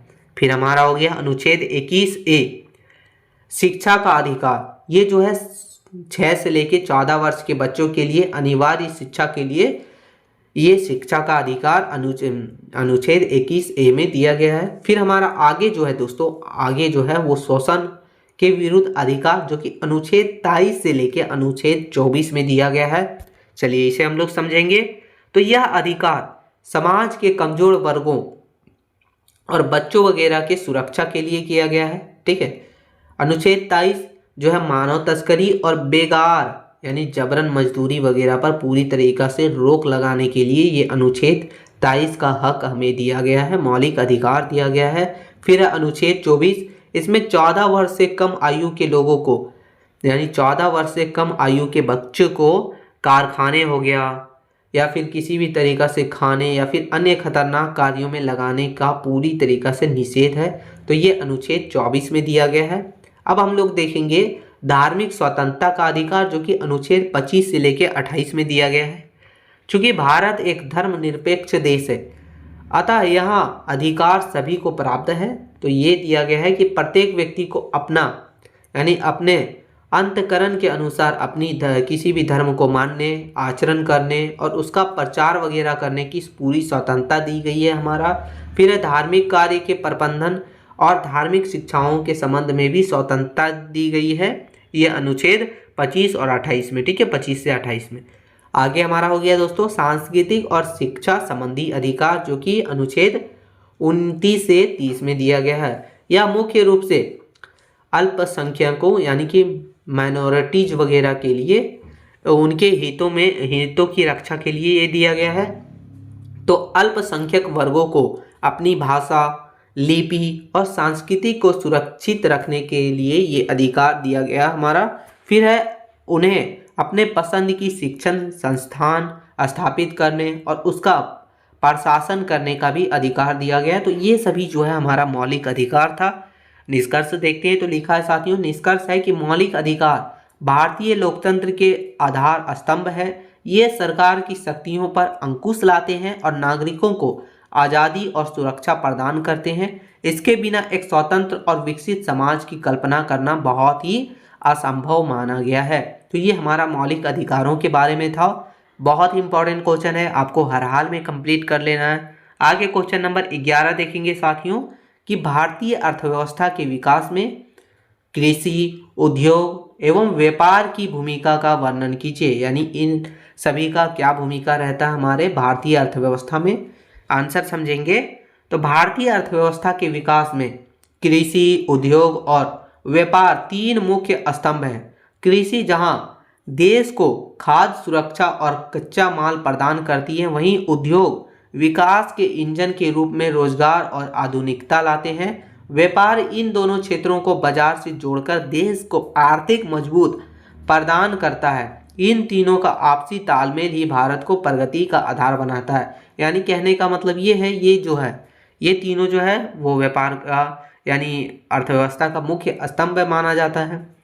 पहला देख लीजिए कि खाद्य सुरक्षा और कच्चा माल जो है वो कृषि से मिलता है। उद्योग जो है उसे एक जो है प्रोडक्ट के रूप में तैयार करता है और व्यापार जो है इसे जो है बाजार के रूप में जोड़ के बेच के जो है आर्थिक मुनाफा कमाने का एक जरिया है। चलिए आगे देखेंगे कि अर्थव्यवस्था के विकास में कृषि की भूमिका पहले देखेंगे हम लोग। तो भारत एक कृषि प्रधान देश है, जहां कृषि केवल एक व्यवसाय नहीं बल्कि एक सामाजिक और आर्थिक जीवन पद्धति भी है, जिसमें हमारा हो गया सकल घरेलू उत्पाद जीडीपी में योगदान इसका क्या रहता है। तो न्यूनतम आर्थिक समीक्षा 2024 से 25 के अनुसार ये हमने डाटा लिया, ठीक है। भारतीय जीडीपी में कृषि और समृद्ध क्षेत्रों का योगदान लगभग 16 से 18% है। 2024 की पहली छमाही में इस क्षेत्र ने 3.5% की स्थिर वृद्धि दर्ज की है। आपको ऐसा नहीं लिखना है तो आप नॉर्मल लिखिएगा कि ये जो कृषि जो है वो हमारा सकल घरेलू उत्पाद में भी बहुत ज़्यादा योगदान देता है, ठीक है। फिर हमारा हो गया आजीविका एवं रोजगार का मुख्य स्रोत के रूप में। तो भारत की लगभग 46.1% कामकाजी जनसंख्या डायरेक्ट रूप से आजीविका के लिए कृषि पर ही निर्भर होते हैं, यानी प्रत्यक्ष रूप से जो है कृषि पर ही निर्भर रहते हैं। ग्रामीण क्षेत्रों में तो यह आंकड़ा 70% से भी अधिक है, जो लोग हर लोग कृषि करते हैं, ठीक है। तो ये आजीविका और रोजगार का एक मुख्य स्रोत के रूप में भी है। फिर है खाद्य सुरक्षा। कृषि देश का लगभग 142 करोड़ आबादी के लिए खाद्य यानी खाद्यान्न, जिसमें हमारा हो गया अनाज, दालें, तिलहन, ये सब सुनिश्चित कराती है। 2024 से 25 में कुल खरीफ उत्पादन 1647.05 लाख मीट्रिक टन रहने का अनुमान है, जो पिछले वर्ष से 5.7% अधिक है। तो ये हम लोग डाटा लिए हैं, आप ऐसा नहीं भी लिखना चाहें तो कोई दिक्कत नहीं है। आगे है औद्योगिक कच्चा माल, जिसमें हमारा हो गया सूती वस्त्र, चीनी, जूट और खाद यानी कि फूड प्रोसेसिंग वगैरह जैसे प्रमुख उद्योग पर पूरी तरीका जो है कृषि पर ही निर्भर रहते हैं। यानी ये सभी उद्योग जो है वो पूरी तरीका से कृषि पर ही निर्भर रहते हैं। फिर हमारा है पूंजी निर्माण। कृषि से प्राप्त अधिशेष आय का उपयोग जो है बैंकों के यानी जो हमारा कृषि से प्राप्त जो आय है उसका उपयोग बैंक और अन्य क्षेत्र में निवेश के लिए किया जाता है। और ये सभी निवेश करने से जो है देश की पूंजी निर्माण में भी सहायक होती है ये, ठीक है। तो ये ध्यान रखिएगा। तो ये था हमारा कृषि का भूमिका अर्थव्यवस्था पर। फिर अर्थव्यवस्था के विकास में उद्योग की भूमिका क्या है वो देखेंगे। तो औद्योगिक क्षेत्र किसी भी यानी जो हमारा औद्योगिक क्षेत्र किसी भी राष्ट्र को विकसित बनाने और आत्मनिर्भरता प्रदान करने का मुख्य जरिया होता है। जिसमें औद्योगिक विकास दर देखा जाए तो वित्त वर्ष यानी बीता हुआ वर्ष 2024-25 में औद्योगिक क्षेत्र की वृद्धि 6.2% रहने के का अनुमान लगाया जा रहा है। विनिर्माण यानी मैन्युफैक्चरिंग क्षेत्र में 8.1% की तेज से वृद्धि देखी गई है, तो ये डाटा है।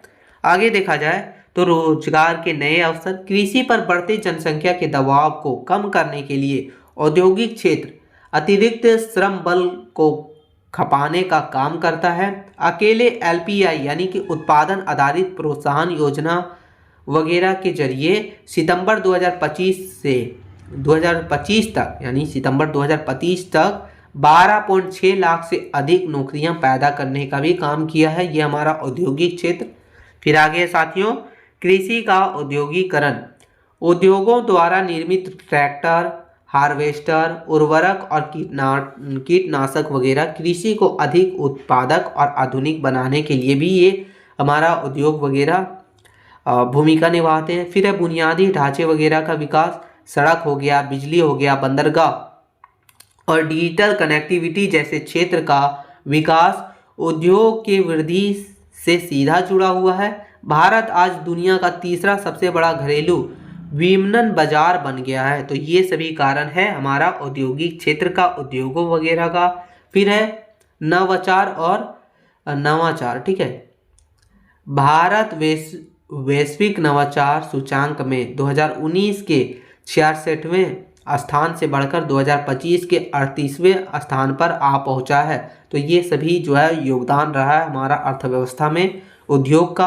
अब देखेंगे कि व्यापार जो है उसका क्या जो है भूमिका रहती है अर्थव्यवस्था में। तो व्यापार यानी कि आंतरिक व्यापार हो या अंतर्राष्ट्रीय व्यापार, ये सब अर्थव्यवस्था में तरलता लाता है और देश को वैश्विक प्रतिस्पर्धा के योग्य बनाता है। रिकॉर्ड अगर देखा जाए तो वित्त वर्ष 2024-25 में भारत का कुल निर्यात जो है एक $820.93 बिलियन के सर्वकालीन उच्च स्तर पर पहुंच गया है।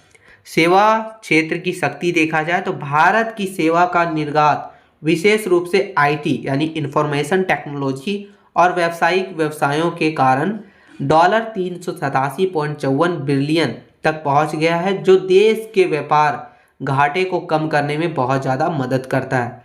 फिर देखा जाए कृषि निर्यात, तो वित्त वर्ष 2024 से 25 में कृषि निर्यात तो 4,40,000 करोड़ यानी कि $51.86 बिलियन के रिकॉर्ड स्तर पर पहुंच गया है। तो ये सभी डाटा है। आगे देखा जाए विदेशी मुद्रा भंडार, तो भारत का विदेशी मुद्रा भंडार 701.4 बिलियन के ऐतिहासिक आंकड़े को पार कर चुका है, जो देश का आर्थिक स्थिरता को परिचालक के रूप में दिखाने का काम करता है।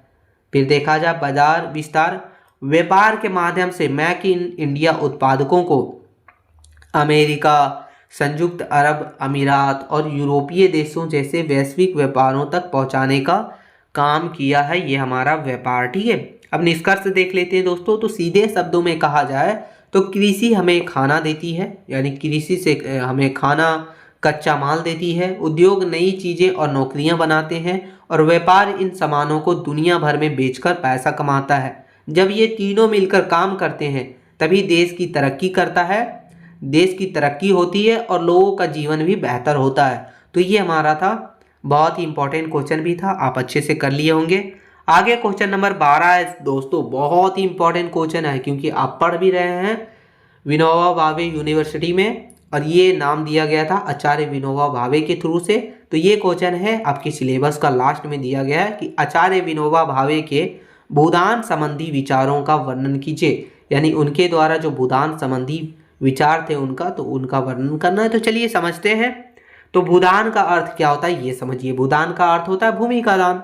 गांधी जी के आध्यात्मिक उत्तराधिकारी आचार्य विनोबा भावे ने इस आंदोलन की शुरुआत 18 अप्रैल 1951 को तेलंगाना के पोलमपल्ली गांव से की थी। कहाँ से की थी? तेलंगाना के पोलमपल्ली गांव से। कब किया था? 18 अप्रैल 1951 में। किसने किया था? आचार्य विनोबा भावे जी ने। इसका मुख्य विचार यह था कि समाज में शांति और समानता लाने के लिए भूमि का पूर्ण वितरण बिना किसी हिंसा या कानून के केवल हृदय परिवर्तन के जरिए किया जाना था। यानी जिनके पास बड़े बड़े जमीन उनसे लेके और सबको जो है जमीन वगैरह भूदान वगैरह करते थे, ये आचार्य विनोबा भावे उनका मानना था।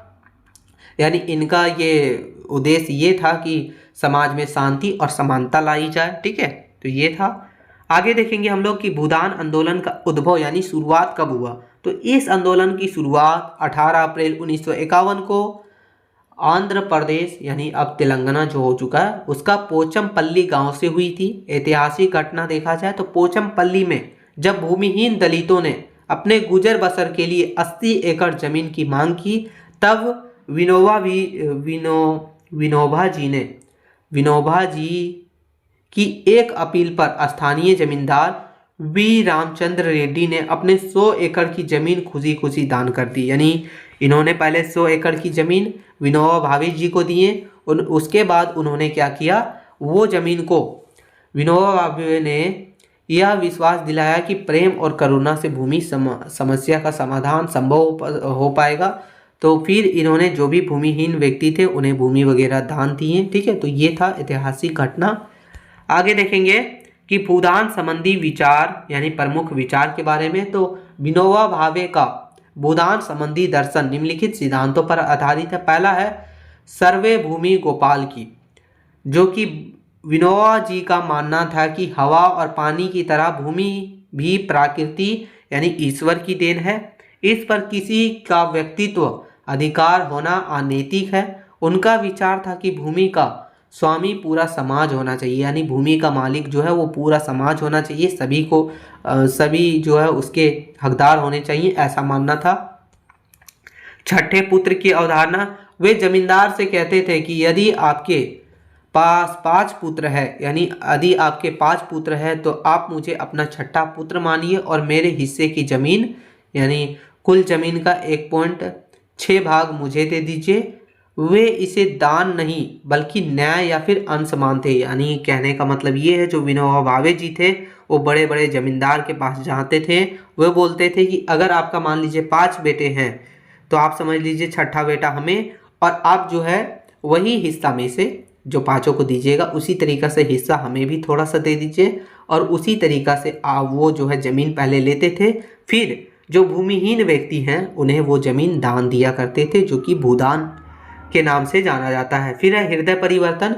विनोबा भावे कानून द्वारा जमीन छीनने के विरुद्ध थे। उनका मानना था कि बलपूर्वक ली गई जमीन से नफरत बढ़ती है, जबकि स्वेच्छा से दिया गया दान समाज में भाईचारा वगैरह पैदा करता है। यानी हृदय परिवर्तन करके किसी से जमीन लिया जाए, जबरदस्ती नहीं। तो ये मानना था विनोबा भावे जी का। ग्राम दान यह भूदान का विकसित रूप था। इसमें पूरा गांव अपनी निजी जमीन का मालिकाना हक ग्राम सभा को सौंप देता था। इसका लक्ष्य था कि गांव को एक आत्मनिर्भर परिवार बनाना था। तो ये सभी था उनके द्वारा जो भूदान संबंधी विचार के बारे में। आगे देखेंगे कि पद यात्रा और आंदोलन का प्रसार। तो विनोबा भावे ने अपने संदेश को फैलाने के लिए लगातार 13 वर्षों तक पूरे भारत का पद यात्रा भी किया। उन्होंने लगभग 50,000 मील की पैदल यात्रा की, जो दुनिया के किसी भी नेता द्वारा की गई सबसे लंबी यात्राओं में से एक है। ठीक है, तो ये था। उन्हें लगभग 44 लाख एकड़ जमीन दान में मिली। यह विश्व इतिहास का एकमात्र ऐसा उदाहरण था जहां इतनी बड़ी मात्रा में जमीन स्वेच्छा यानी कि अपने मन से लोगों ने दिया था उन्हें। ठीक है, आंदोलन का देखा जाए महत्व और योगदान क्या रहा, तो इसका आंदोलन का महत्व और योगदान जो है वो इसमें पहला हो जाता है अहिंसक समाजवाद। उन्होंने सिद्ध कर दिया कि समाजवाद लाने के लिए खूनी क्रांति की जरूरत नहीं होती, बल्कि नैतिक शक्ति से भी आर्थिक समानता लाई जा सकती है। ये सिद्ध कर दिया था विनोबा भावे जी ने। फिर है गांधीवादी ट्रस्टीशिप। यह आंदोलन गांधी जी के ट्रस्टीशिप के सिद्धांत का सबसे बड़ा व्यवहारिक उदाहरण में से एक था। आगे सामाजिक समरसता, इससे जातिवाद की दीवार वगैरह को गिराया और दलितों व भूमिहीन वगैरह को समाज में सम्मानजनक स्थान दिलाई, भूमि वगैरह उन्हें दान देके। निष्कर्ष देखते हैं, तो निष्कर्ष लिखा है साथियों कि यह दुनिया का एकमात्र ऐसा आंदोलन था जहां बिना किसी लड़ाई या कानून के केवल शांति और भाईचारा से लाखों एकड़ जमीन गरीबों में बांटी गई।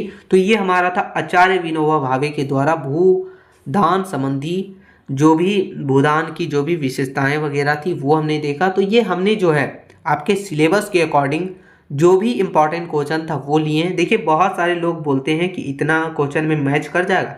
साथियों देखिए आपका जो है ये एग्जाम वो 50 मार्क्स के लिए ही होना है, जिसमें आपको लॉन्ग टाइप वाला सिर्फ 3 ही अटेंड करना है। तो आप कितना पढ़िएगा जी, सिर्फ 12 क्वेश्चन आपको बहुत हो जाता है। आप यही अच्छे से कर लीजिए, इसमें से आपको 3 में से तीनों आपका इसी से मिल जाएगा। ठीक है, तो यही था। वीडियो हेल्पफुल लगा तो लाइक कर दीजिएगा, चैनल पर नए हैं तो सब्सक्राइब करके बेल आइकन को ऑन कर दीजिएगा। कोई भी डाउट वगैरह हो या कुछ बोलना हो तो कमेंट करके जरूर बोलिएगा साथियों। मिलते हैं नई वीडियो में, तब तक के लिए जय हिंद मित्रों।